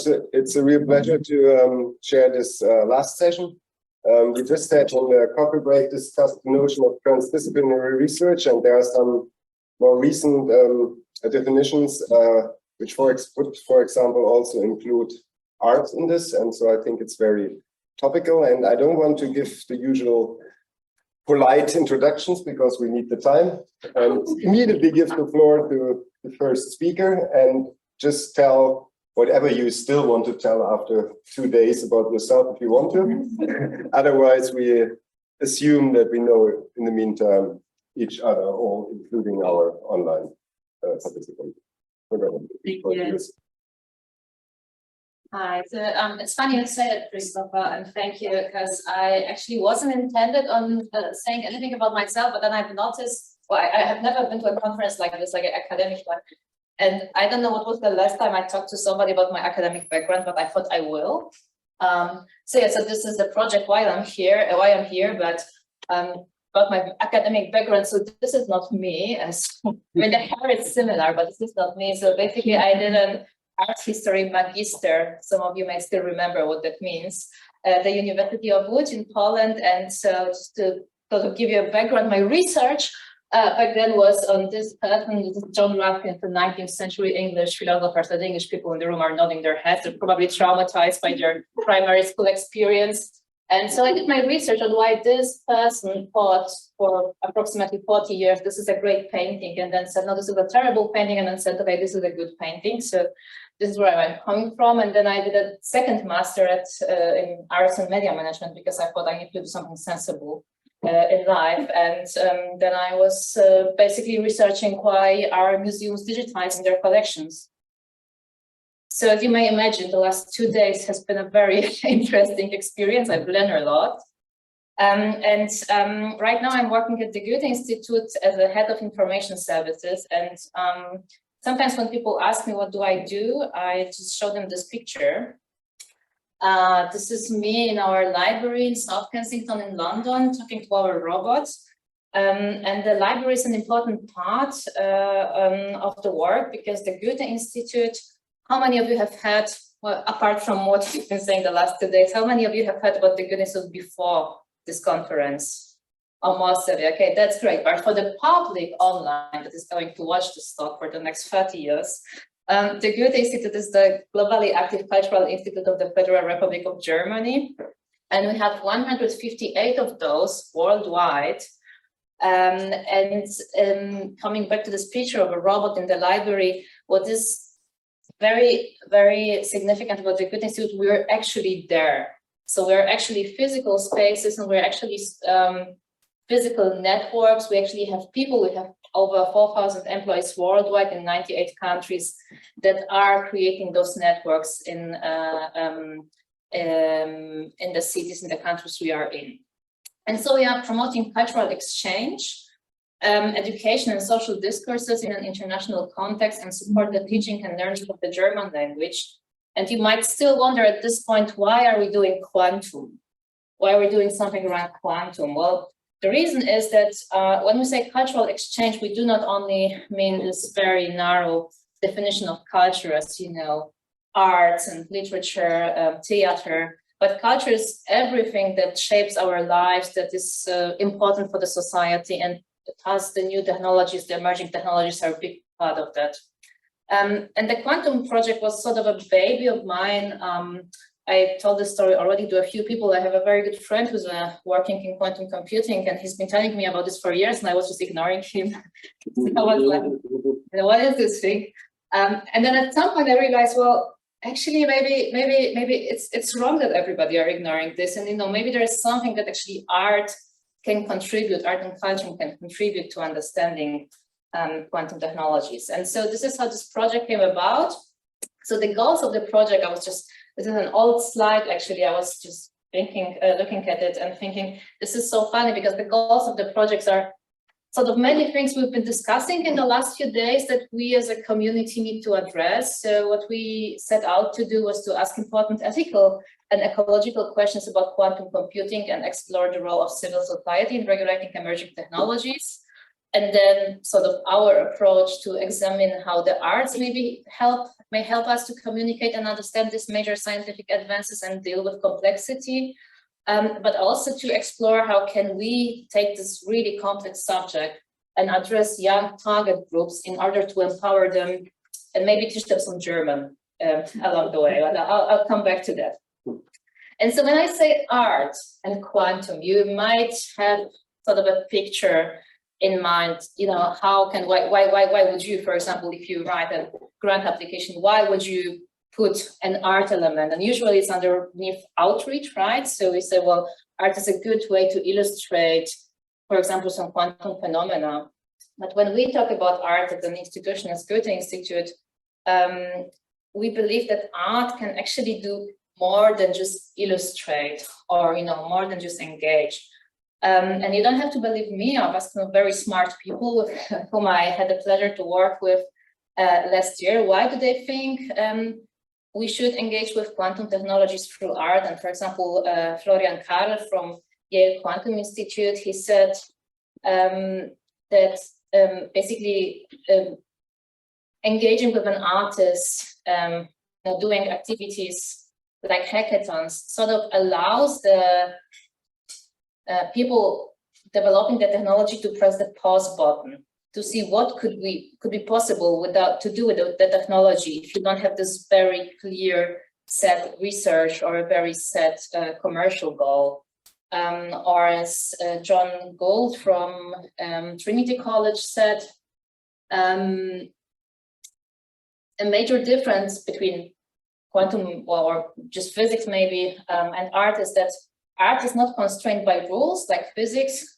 Ultimately, in physics, we are constrained by physical law, which is testable by experiment. Art does not have these boundaries. However, I think the dialogue is healthy, and it may help quantum physics to think outside their paradigms and stimulate different approaches to thinking about the problem. This is just really important to me to stress out before I show you a bunch of very colorful pictures. So what we've done in the last 1.5 years, which is still ongoing, is we've created 5 international events, a workshop for teenagers, and built an online knowledge platform around these topics. So here you can see a map of our events. Some of them are still bound to happen. So the San Francisco event is actually happening in autumn this year. The Beijing event, the Peking event was, Peking is German, right? The Beijing event was happening online. But the events in Dublin and London and Berlin were all hybrid events. And so I'm just gonna show you some pictures and sort of talk about the biggest takeaways from the event that we've had. So the first one was at Republica. Probably some of you have already been to Republica, right? Not all of you. Okay, so Republica is a really big sort of tech meets civil society festival in Berlin. I can really recommend it. It's a really interesting festival. They are also taking increasing interest in quantum technologies. And of course, the reason for that is that 2022, we facilitated a talk with Jens Eisert from Freie Universität Berlin and Jasmin Meinecke from, I think Max Planck, but I could be wrong there, from Munich anyway, and an artist, Libby Heaney, and sort of talked about, what is quantum computing in the first place, and then Libby Heaney was talking about how can art help us understand this. And we also had an installation on the side of the festival by Libby Heaney. And I would just sort of describe this installation. This is the building of the installation process. Maybe that's not the most representative slide, but it was really fun to build it as well. But this installation is basically a video installation made of 3 screens. And on those screens, the artist has took some of the promises that quantum companies are making on their websites about, how will join us as we climb towards quantum advantage. Quantum is coming, those sort of statements. And she put some of very hyper-realistic pictures of quantum computers, or pictures that she generated of some non-existing quantum computers, to just sort of show how those companies are working with sort of a language, or so a visual language that's not necessarily true, but are through that getting all of that money. And just having an installation like that on site and having conversations with people about this, and also having people interact with slime, which you can see here on the picture the process of slime making and the slime. So Libby Heaney works with slime as a metaphor, on one hand for quantum particles, but on the other hand also for sort of the modus operandi of some of those quantum companies around. So that's kind of how we got public engaged in this topic in a very tactile way. Oh yeah, that's a bigger picture. And another picture. It was quite funny because they were all supposed to be there on stage, and then 2 people out of 3 got corona, and then we had to make it a hybrid event, but it still worked. So yeah. So yeah, I was mentioning the workshop. So we've been working with a German, not really a company, a non-profit company called Junge Tüftlerinnen. And so they have developed a kit of teaching materials about quantum technologies that are essentially board games. Really fun, open source, can be downloaded from the website and can also, I think, be ordered. And, you know, we thought, okay, if we are getting a bunch of 14 to 18 years old together to learn about quantum technologies, they are probably able to learn German as well. And so we did that. It was quite a success. Then another event in London we've done called Dreaming Quantum Futures with the Somerset House. You probably all have heard about the CERN residency program, Arts at CERN, right? For those of you who are not, don't know the concept of residencies, basically the idea is that you are taking an artist for a certain amount of time, say, I think 2 months, out of his or her natural context and put this person, in this case, in a research facility. This person interacts with scientists and, you know, through that, a work of art may be created or maybe not created, maybe created at a later. Oh, that's, I have to go quick on at a later point.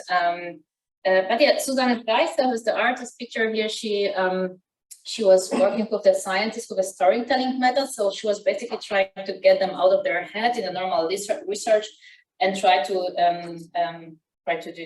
write some stories. Okay, because we are short on time, I'm just gonna quickly go through these pictures and just say that all of these events have been hybrid events. And if you go to our website, you will see the address in a second.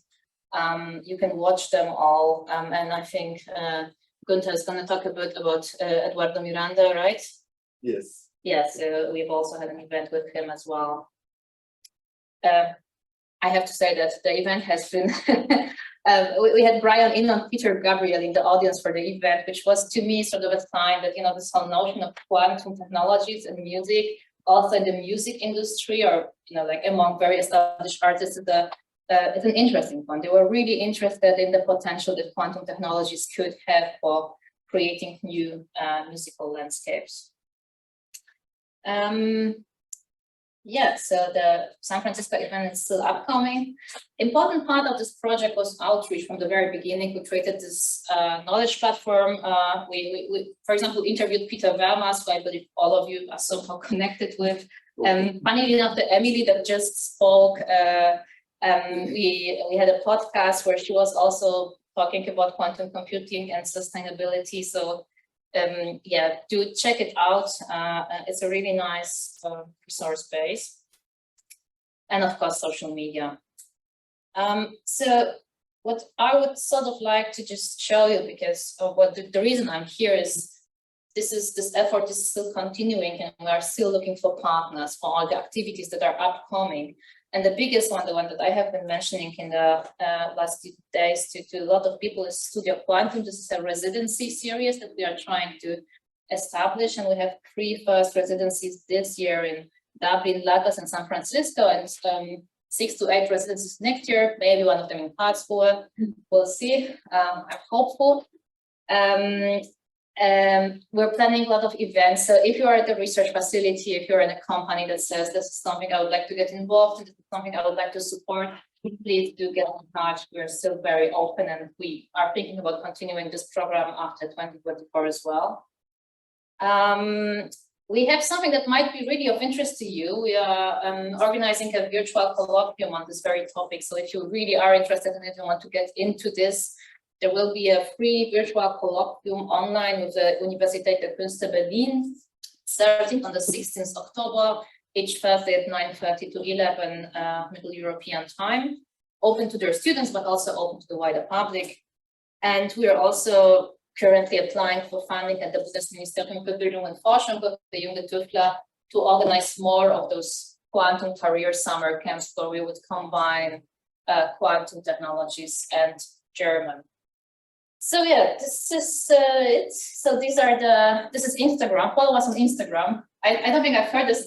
I don't think I've ever been to a conference where nobody said follow us on Instagram. Nobody has for the last 2 days. I'm saying this. Follow us on Instagram now.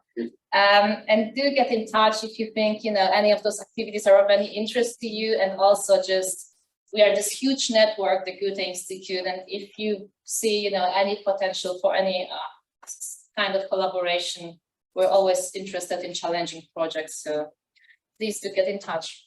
Thank you. We have time because this was now very speedy. For one question, short question. You want to put the robot that way? Yes. Yeah, robot. Okay, as a physicist and somewhat of a language nerd, I was really curious how you implement, German language learning in with the quantum aspects, because that's cool. Yeah, so we have, we developed a special sort of learning material, so the vocabulary is mostly based around quantum technologies. But what was important, it wasn't like they had quantum in the afternoon, in the morning, and German in the afternoon. It was all sort of mixed. We just sort of, they said entanglement, we said Verständung, and we were sort of trying to always get a bit of this fun part, saying, well, you could maybe say this in German. And they also had closing presentations, and part of them was then made in German. So that's how, yeah. Thanks again.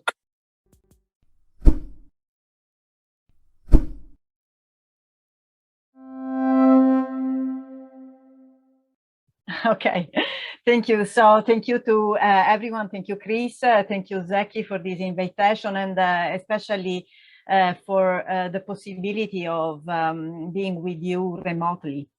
So I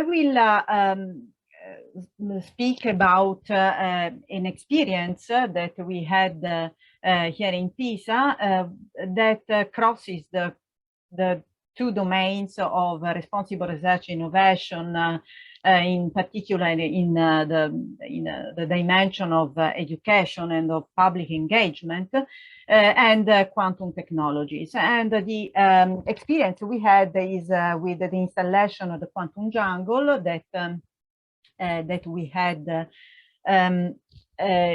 during here in Pisa for 6 months in parallel with the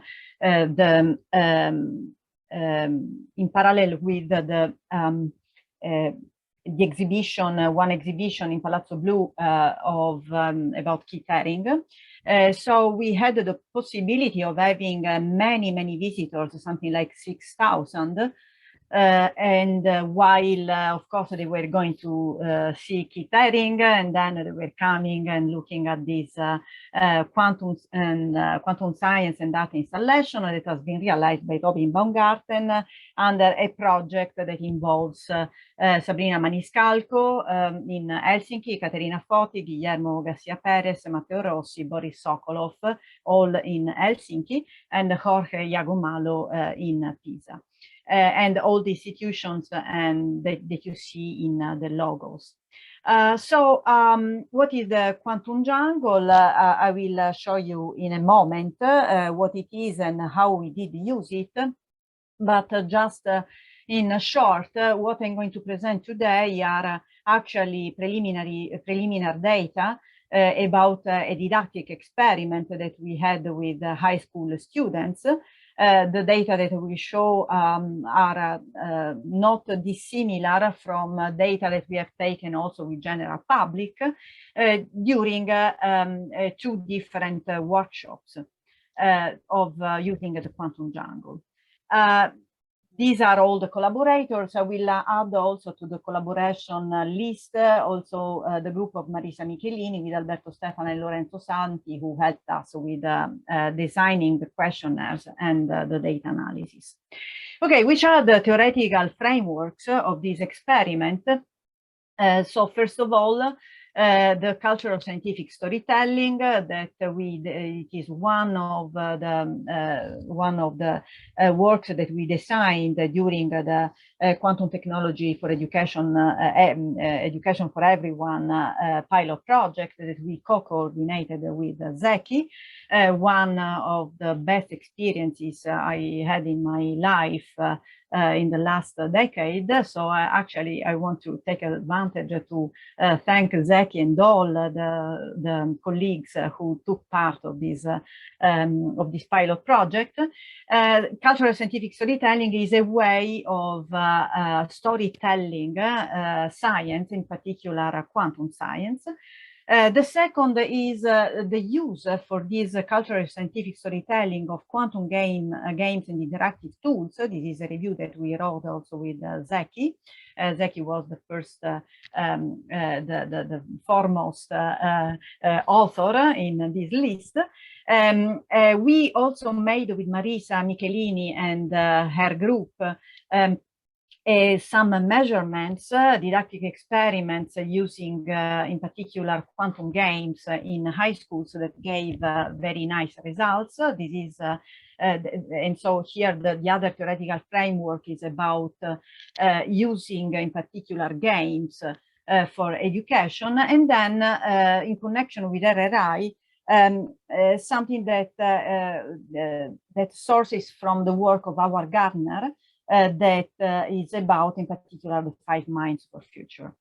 Now, why quantum technologies? We have discussed during these 2 days in length about why. But in essence, second quantum revolution is pervading our everyday lives. This is an extraordinary educational opportunity, not just in quantum science, but in general in science, for reasons that will be apparent in a moment. And there are so many responsible research innovation implications, as I'm sure you have discussed also yesterday. So why art and science? Here is where cultural scientific storytelling comes. The idea is that if we have a discipline, then there is a nucleus of a knowledge that are essentially the concepts. There is a body that are where the concepts are applied, and there is a periphery of knowledge that is actually the center of knowledge, because it is where the most interesting things happen.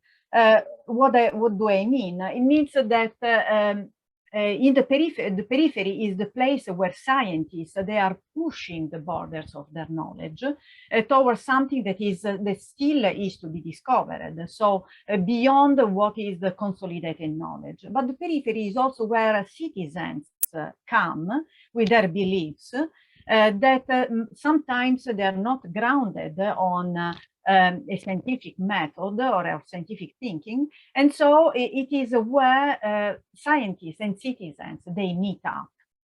And we want to make this meeting in a way that follows the scientific thinking process that starts from experimental observation of facts, and using some creative literacy, conceptualize the problem, using some form of symbolic and formalization, makes models and theories, and then with some form of experimental literacy goes back to fact-checking.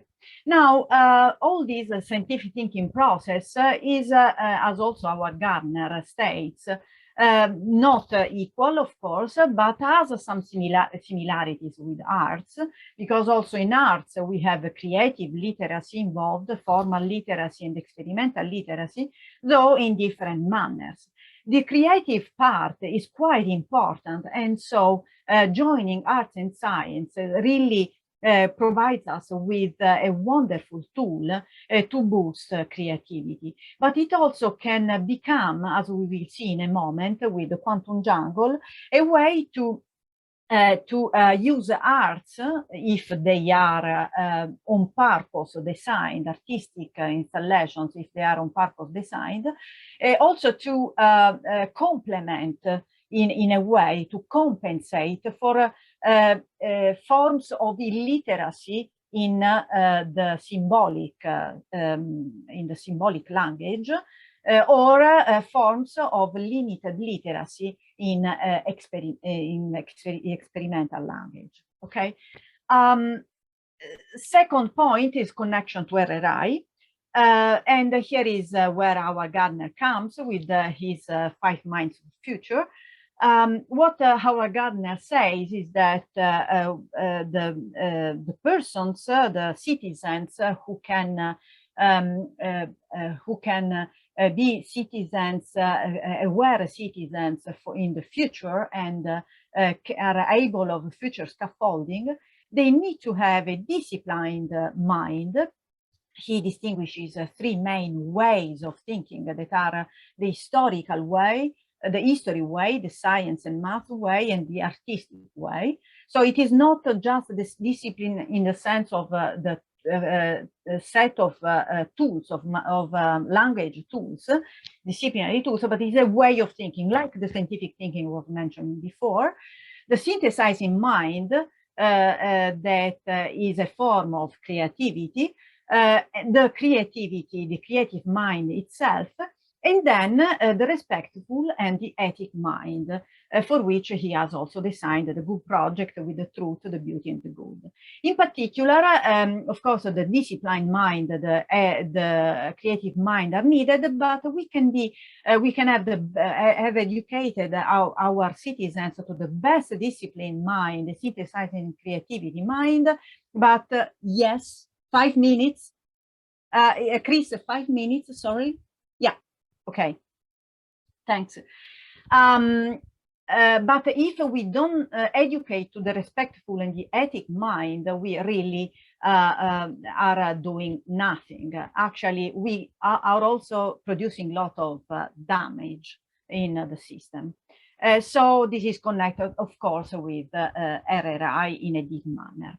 All right, so if we want to perform this kind of education in all possible types of educational contexts and at all ages, what we need to do is engagement. So this is what the quantum jungle is. This is an installation of 6 square meters about. All these that you see are springs that are capacitors needed to interact with the jungle. Behind the jungle is a computer that simulates where it's coded a Hamiltonian. In this case, it is just a quantum walk. The computer simulates the time evolution of the wave function given an initial state, and the result of this time evolution is displayed by the lights. There are 12 LEDs for each spring, so 1,000 springs and 12,000 lights, LEDs, with an intensity that is proportional to the amplitude of to the probability of the quantum state being located in the given place once a measurement is performed. So I show you how this works, and so what you are going to see now in a moment. So now everything is initialized, and Matteo, actually Guille, one of the researchers of Guille Garcia Perez, one of the researchers in Helsinki, he's initializing the quantum jungle in a superposition of 4 different states. Then the time evolution starts with the quantum walk. So the quantum probability diffuses, and at some point you will see, we can see the interference patterns where darker places are, of course, destructive interference, brighter places are constructive interference.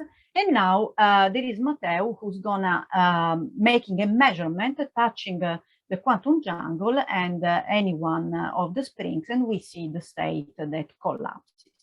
Okay, so this experiment has allowed us to discuss a number of concepts, in particular the concept of quantum state, also in an abstract space, because now we can see these springs as if they were position states, but representing position states. But in fact, we can also think of these in a very abstract Hilbert space, like if it were, for example, a spin system with 1,000 possible spins, right?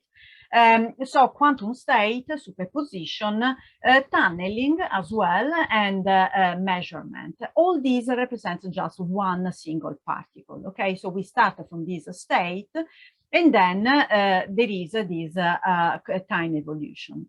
Now, very quickly, I will show you just one example of the results that we got with the 29 high school students after just 20 minutes of interaction with the Quantum Jungle installation and using the Quantum Jungle as if it were an experiment, or if you wish, a conceptual lab, where to discuss all these quantum concepts that you see here.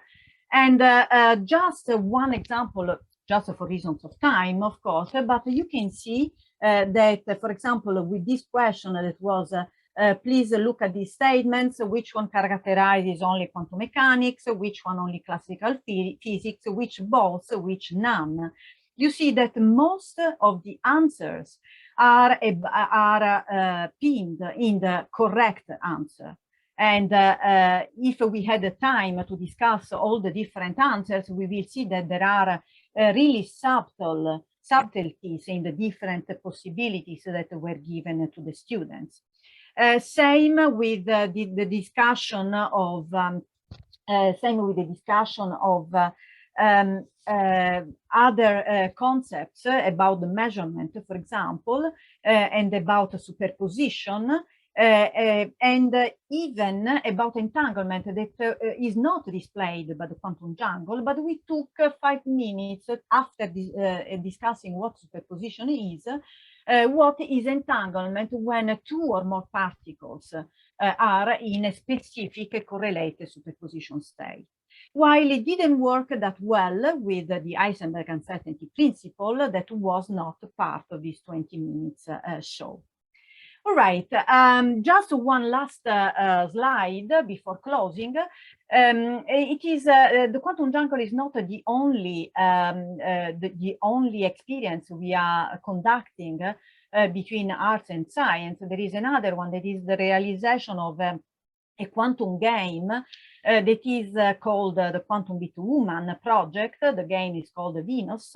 Laura is taking care about this. That is about fostering Tuscany arts and science heritage while educating to quantum science, because the mechanics of the game, of the produced game, is of course quantum mechanics. And also to solve the fruition problems of this heritage, of this art heritage within a citizen science approach. And we're having a lot of fun within a participatory process. All right, so final considerations. Quantum interactive tools can fit in a teaching learning environment of quantum mechanics, as we had also already demonstrated with Zeki. Especially with short, compacted activities. 20 minutes are really not that much. If it is engaging, this can boost efficiency and effectiveness.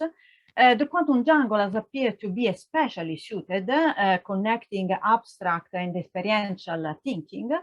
And what's next? We analyzed our data also after a longer intervention, not just the 20 minutes, but after the longer workshops, to see how efficient is the Quantum Jungle, instead when complemented also with some mathematical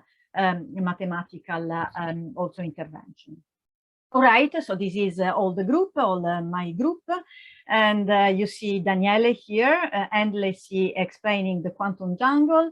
And the new entry here is Simon, who is collaborating with us on this. And here is the new entry, who's Nerina, who was just rescued after the RRI workshop that we addressed to PhD students. Here are all my thanks to the various institutions, and these are the thanks to all of you. Ready to answer questions.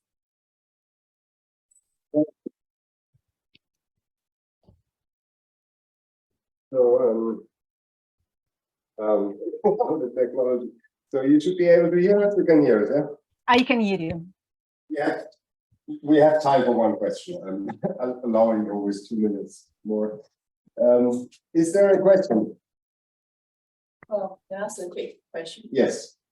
Actually, I just want to know, how would one access the Quantum Jungle if you want to Sorry, can you say again how one can? How can we access the quantum jungle? Okay. Game? Thanks for this question. So the quantum jungle is in-person installation. We are going to actually, now it is dismounted, but we are going to reinstall it in September in the physics department. There are smaller versions of the quantum jungle that can be accessed talking to Robin Baumgarten.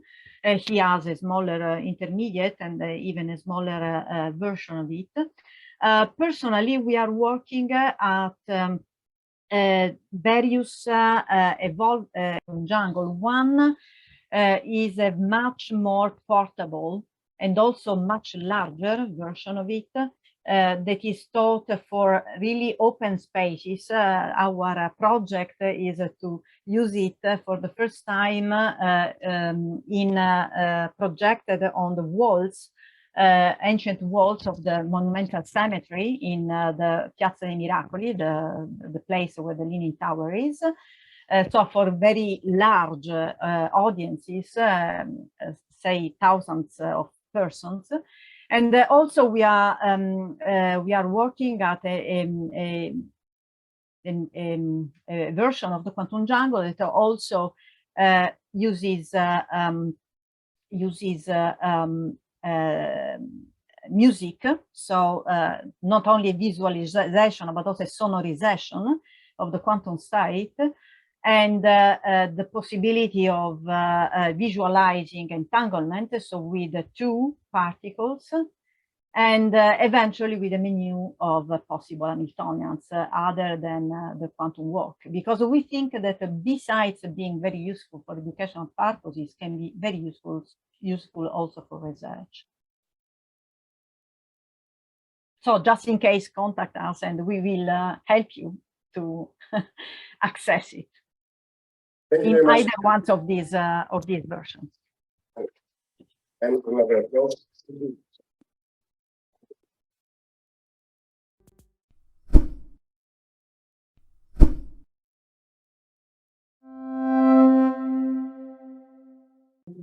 Okay, so hi everyone. My name is Aletta Meinsma and I'm a PhD student at Leiden University. And well, one of the most important things in your PhD is publishing a paper.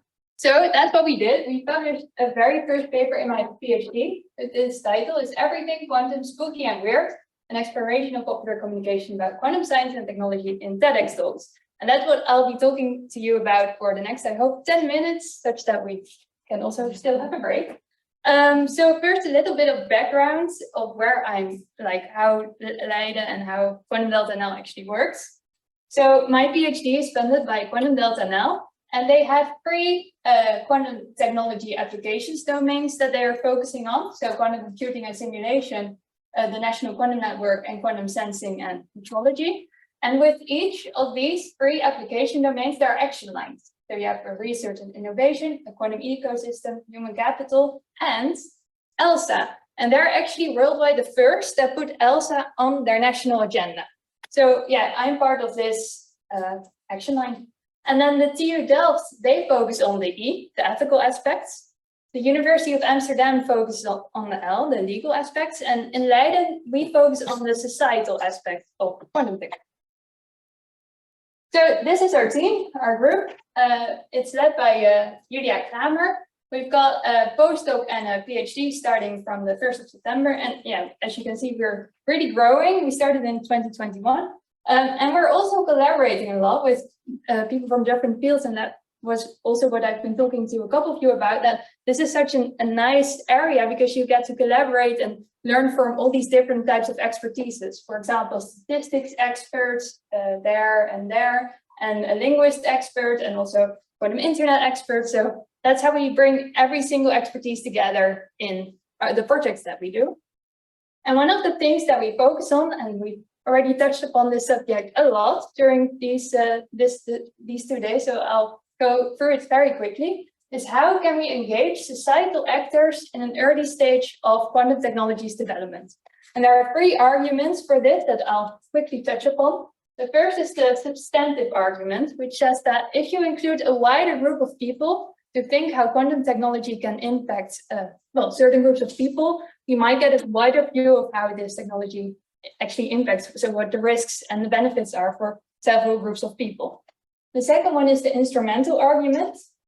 And what we've seen in the past is that, for example, with nuclear energy and with biotechnology, there was quite some public resistance, and even in very intense buzz times, which means public understanding of science times, so really trying to pour knowledge into the heads of people of how nuclear energy worked or how biotechnology worked, that didn't necessarily change their opinion, their attitude. So, well, the public support did not increase in those very happy buzz times. So that's why, well, maybe if we engage people and really try to have this society science interaction, maybe we can have more support and less resistance. And then finally, from a democratic point of view, people are allowed to express their questions and their concerns that they have about things that will largely impact their lives. So what can we do? So this was the how, so why engagement. So now the what, how can we engage people?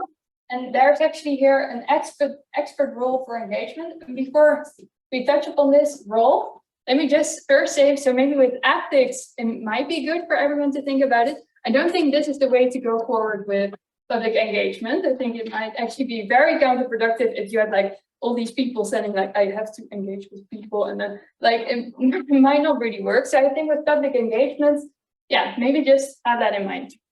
I think it's important that some people do it, but only the people that want to engage and want to reach out to people. So there are 3 roles that Heinkel in this paper see that there are for experts for engagement. The first is sharing input in a meaningful way. And this means don't hide behind your expert knowledge of what the benefits and the risks are, but really try to think about what is the potential to personal relevance and to public good. Why should your audience care? And the second is listen and learn. And important to this is you don't need to reach consensus. Just think about, just listen to what are the public's questions and concerns so that we have an idea of where do they stand and where are they likely to move. You don't need to reach consensus, but it's important for us to know. And then finally, invest in relationships. That's actually pretty difficult because, well, it has been shown that if you show your expertise, you can gain trust. But if you become too scientific, you create the sense of distance. So yeah, this investing in relationships is actually quite difficult. Oh, sometimes it works and sometimes it doesn't. Anyway, in my PhD, I'm focusing on this first expert. How can we share input in a meaningful way? And that might, well, maybe it sounds easy, but maybe we're doing certain things nowadays that are not very productive to engagement, and that's what my PhD is about. At the start of my PhD, I looked at the literature to see what are potential popularization issues that are currently going on with quantum science and technology, and I found 4 papers. The first one is from Peter Vermaat, that this name is already not a lot. And he wrote this paper that nowadays speakers, when talking to an audience, they really emphasize the enigmatic nature of quantum science. They say it's enigmatic, and he says this actually poses a barrier for non-quantum experts to join in on a societal dialogue, because if even experts find it enigmatic, why would they even try to acquire the knowledge necessary to join in on a societal dialogue?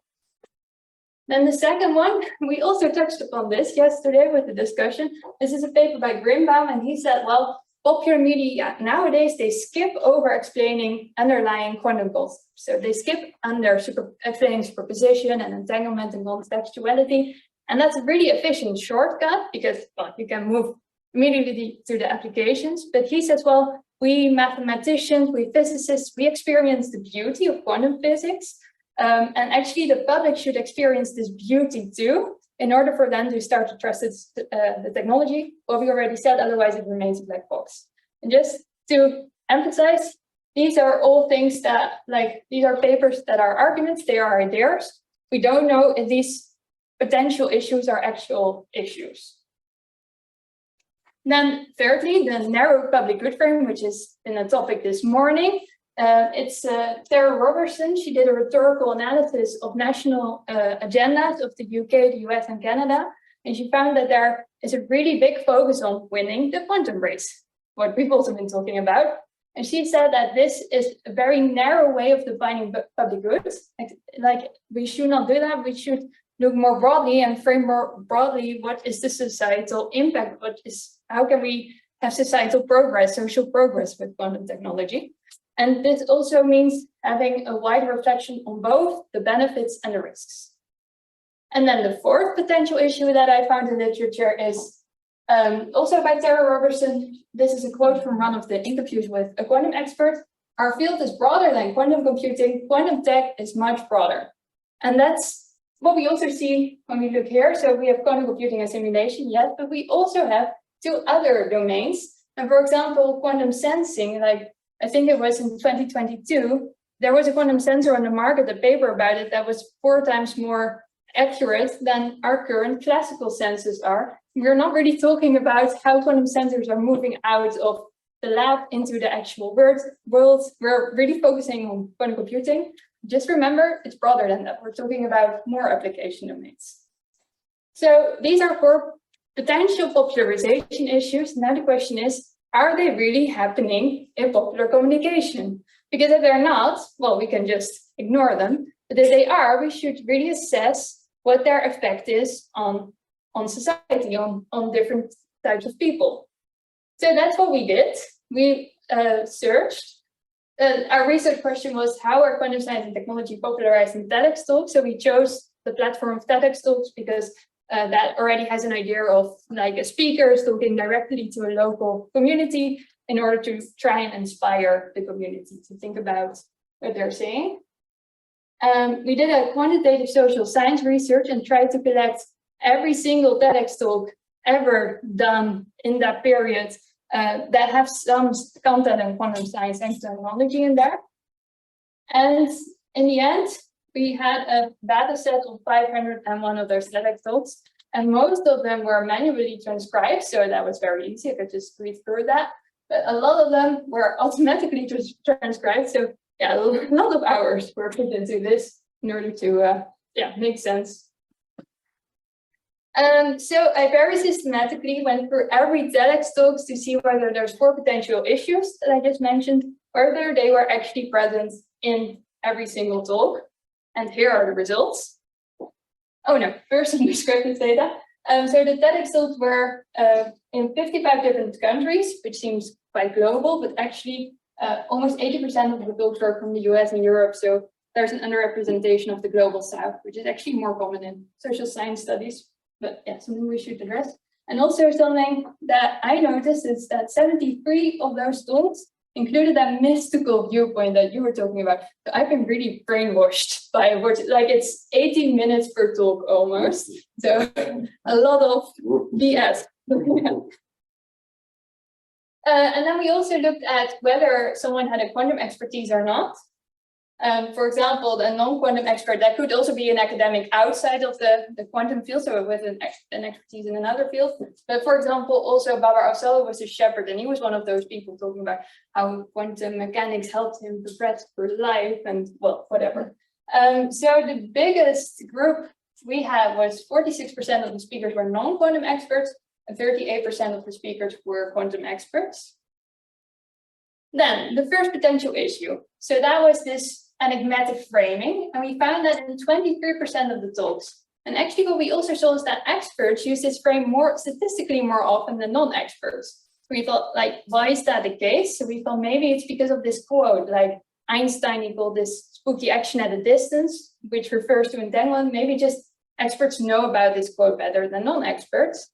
But that was not the case, because we found that quote only in 18 of the 115 talks. So yeah, something for further research why do experts actually use this frame when they communicate about quantum science and technology.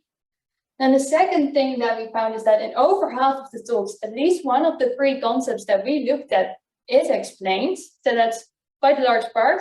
And experts, again, explain quantum concepts statistically more often than non-experts. 70% of the experts did explain one of those three concepts that we looked at. Then thirdly, the narrow public good frame. We compared the social progress frame to this economic development / competitiveness frame, so this winning the quantum race frame. We found that both didn't occur a lot. Only 5% of the talks had this winning the quantum race frame, and 10% of the talks talked about social progress in some way. And then we also looked at this frame in another way, because it's also about a wider reflection of both the benefits and the risks. And over 6 times more talks mentioned the benefit of quantum as compared to a risk. So in that sense, yes, we did find a narrow public good frame, because a wider public good frame would have a reflection on both the benefits and the risks. And experts use these 4 frames more often than non-experts, which makes me think, well, how do non-experts actually usually frame quantum mechanics? That's also something for further research. And then finally, yes, there is a focus on quantum computing, maybe not too surprisingly. 24% of the talks had this focus, while 6% of the talks had to do with quantum communication, and only 2% of the talks on quantum sensing and metrology. And that's true for both experts and non-experts. So yeah, I think I ran out of time, and we already discussed this. We've actually been doing this study too on another platform, Dutch popular newspapers, and we almost found identical results. And I think it's really cool if there will be more research on this to see whether those potential issues are really present in a more wider popular publication sense, because we only touch on 2 popular formats now. And then the question is, okay, so those potential issues that we found that maybe are present but not that dominant, are these actual issues? What is the effect of providing a quantum explanation to someone? Like the whole discussion that we had yesterday, can we measure that? That's actually the question for the next research.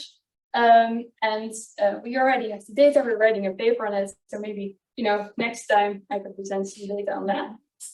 But at the end of the paper, we said we already encourage experts to reflect on these findings, especially in giving a more balanced view on the impact of quantum technology and talking to a broader audience to enhance and open societal discussion in the future. Whoa, long sentence actually.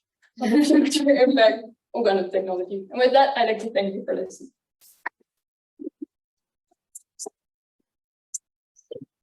Yeah, thank you very much for this very nicely designed study and the results. We have just a very short question. Okay. Did you correlate any of this with the popularity of the videos? No, we didn't, because we are not really. So we were thinking about you can maybe match the views, but then again, it was also like we can't see we weren't able to get that data. Only TEDx people can really see, because you can just, as a person, just click on it a lot of times. And then also, that's not really our question. The question was, important communication, like it wasn't about effects. But also, well done watching like hundreds of videos. And also, did I have a stroke, or did you say that about a quarter of the videos, TEDx videos, contain the word quantum in them? Like, No, a quarter of the talks in our data set, in 500, so there are a lot of TEDx talks. No, we found 500 TEDx talks that with the word quantum and some content on quantum. Yeah, I think 1,000 videos in our sample contains the word quantum. Yeah, we have to get rid of. For stuff that n equals 4,000 and something. Yeah, that's when you try to scrape data from YouTube. It's not a very good social science like research platform. It's really about trying to anyway. Super cool. Oh, there was one question, or I can Yes. talk to you later. Sorry. Did I some afterwards, but I don't want. Okay. No, it would be possible. I can keep it short. Then It's a very short question. Right. Next to the one, maybe looking at metaphors that were used.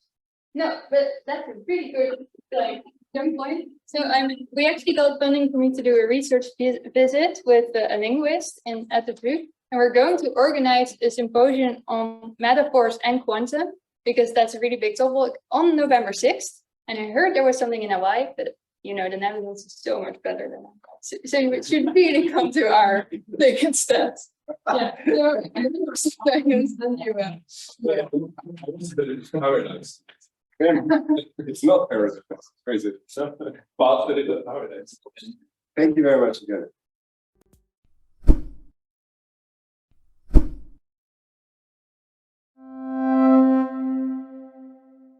So, hello everybody. Welcome to the last talk of this event. I promise I keep it short, and I can also promise that you don't have to read a lot on the presentation. I'm Günter, I'm working for Biofaction, and I'm a trained artist. And to begin with, I want to, as an artist, I want to claim a little bit the autonomy of art, because usually in the world of science, art is only seen as a tool of communication or as a tool of understanding science better, or just like as a sort of creativity, or maybe as just like as entertainment. But usually the epistemic qualities are underestimated, and you can also find profound truths in a work of art. Not necessarily, I have to say. Later, when we have time, we can go deeper into that. This would be a long discussion, you know, about the destiny of art and how it developed the last 400 years until what we see now. But usually, you can see in art more than it's just like on the background of aesthetics. So maybe. And there are also artists that in their work had a vast effect on the course of technology. So like one of the recent examples I want to mention here is Hedy Lamarr, maybe you heard of her. So she was one of the, together with George Antheil, she was one of the inventors of frequency hopping, so technology we are like using every day. And another example. So, and this is also the reason why I'm here, actually, because I came into this quantum by accident. So usually in my artistic practice, I work with biotechnology and digital art. And we work together with Eduardo Miranda. And he has like a astonishing legacy in this art and science collaborations, these highly complex projects. So there are a few projects where we work together with patients that had the locked-in syndrome, and so with the brain-computer interface, they were able, because former musicians, they were able to play the instruments again. And he's also like a lot of artists who are interested in the materials or in the techniques, processes they use. So he dived into how computer music, how synthesizers work, and he built his own synthesizers, starting with neurons, and then later switched to slime molds. Slime mold is a mushroom. He has like a membrane, and inside the membrane is plasma. And so he did extensive research on the slime molds. And what he found out is that when you put a curve in slime molds, you will get the hysteresis curve. It's not it doesn't look like the ideal hysteresis curve, but it's beautiful enough. And later on came to the idea, if you have this kind of memories or effect in the slime mold, you could also build computers and eventually quantum computers with it. So if you put them in the circuits, a few of them, you can actually create the C0 gate. And also, like, let's say, inspired by the paper of the memoristic quantum computer simulator, we could then simulate Memristor to simulate the Memristor quantum computer simulator. And so it's just a little bit of the project. So we are in the midst of the project right now. So we didn't finish it so far. So we built a little bit DIY laboratory, started to cultivating the slime molds, and built these little pots where the slime molds grow through a tube. And here you can see here and here, we can put electrical current and just measuring through the slime molds. So the slime molds have like more astonishing attributes. So we can also direct the plasma with light impulses. So this is for future investigations. This would be a nice place to look at. So, and going back to the main list of quantum computer simulation. So I would say, because we were talking a lot about this quantum computer and I would say the restrictions they have and the 20-year time frame which is giving to have like a useful million of qubits. Maybe it's also take a look at the alternatives, like the simulation of quantum computing. And I think so if I'm allowed to give a little bit of a Google speculation. So in the short term, maybe this kind of simulations of quantum computing will surface more often. Maybe not necessarily with living organisms, because it's hard to scale up those kind of experimental setups.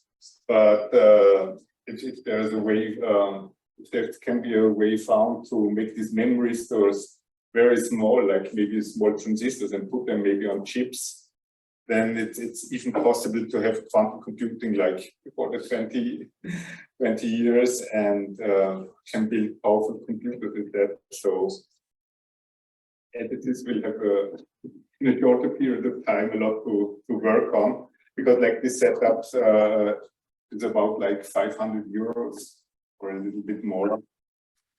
So then at this point, so Douglas, we were talking about today with the analogies of the history of computers.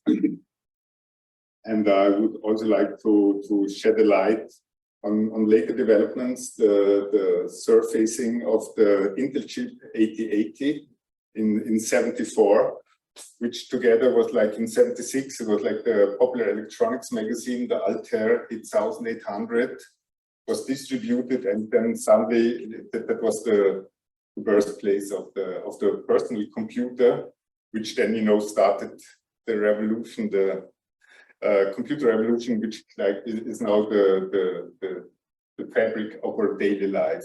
And so I would like, and it may well be that this kind of quantum computer simulations could start the quantum computer revolution, and it maybe catch us all off guard and will happen in a place that nobody will look at. And yeah, that's basically the most thing I have to say. So right now, just like to give you like no side of the project. Right now, we are testing our setups to really make sure that we don't have any flaws. So that we're really measuring what we want to measure and not having any kind of noise or other errors in our setup. So, and the result will be a paper, and hopefully we can publish it. It will take a while. Thank you very much. So thinking if you're not up to using the time that he saved for us, it would be fair to have even 2 questions. Yeah, can I ask? I'll speak loudly, or are you going to? God's sake. Yeah, no, this is the wonderful stuff. I really like it. And on my desk at the moment at the OCD, I have quantum and I have synthetic biology. And I know Biofaction, you're very heavily involved in that. You started talking a little bit about what about the future. This is art, you're working and experimenting and really creating things. Are you exchanging with people in the bio world as well about how they see converging technologies coming out of these things? You're talking with mostly physicists and responsible innovation people or electrical engineers. Are you taking this experiment and talking with biologists? Yes, I have to admit, we just started recently, so I didn't have the chance to talk a lot. So this is actually the first time I publicly showing this project to other people and talk about it. But usually we do, yes. So there are a lot of artists because I know more biologists than physicists. I have to admit. And so we have a big exchange with biologists, of course, especially in synthetic biology. So we have in Austria, we have at the BUKU, we have the Center for Nanobiotechnology, and we knew professors from there, and also talking to artists and scientists from the George Church Lab of the Harvard Medical School court, like Joe Davis, or Ariona Vidoli. She's a stem cell expert. We're working on the Mammut project, and so there's a free flow of ideas, and that's why I also wanted to, because you were asking the question, does it need a war to bring about? No, that was actually a good question. No, that was actually a good question, because I wanted to point out, especially when we come to this Altair computer, because it came about in the Homebrew Computer Club. These were this counterculture hippies in San Francisco, and they were there was a free flow of ideas. So that at the beginning of this kind of computer revolution in the 70s, it was actually a free flow of ideas and this sharing culture. So Steve Wozniak and Bill Gates, they grasped the idea of this Intel 8 chip, and so those were all involved in those activities. So I think. In the long run, it's like a peaceful, open sharing and mindful exchange and research will be more fruitful. Okay, thank you. And yeah, so I had a question, which is kind of an extension of the previous one. So have you been also in contact with people who are more involved in education and outreach? Because I mean, this is so spectacular and out of the box that you can build a CNOT gate with. By tormenting slime. Yes.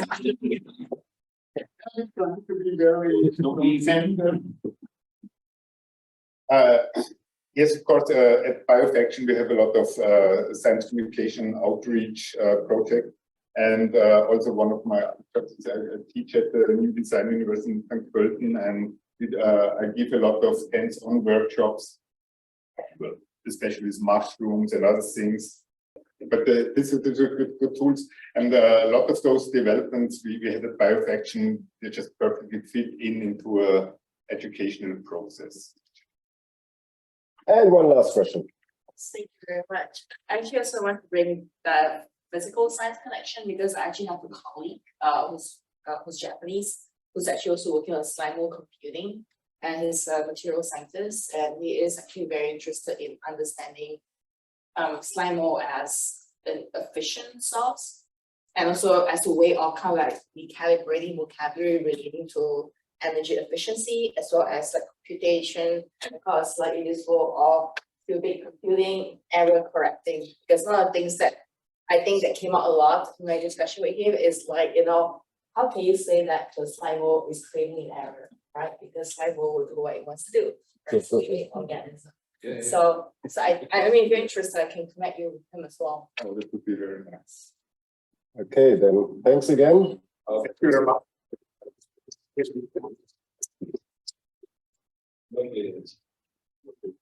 Do slimes feel pain? They never said. No, but we really didn't see anything. So we know if the current is too high, that we just like burn, and we're avoiding that. So it's like plus minus 2 volt, and it's sorry? What's the resistance to the slime? Oh, I have to look it up. Yeah, I have just like the data sheet. We just like the first measuring before I came here.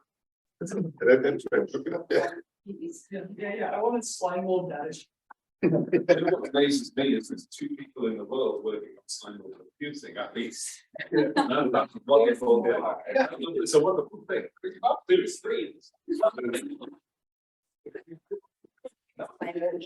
Really, really well. All this. Anybody ever shot a laser at a slide?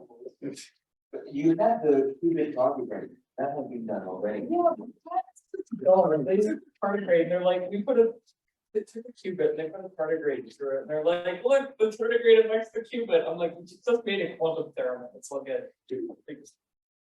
ask me about the tardigrade. I'm very strongly about Yeah.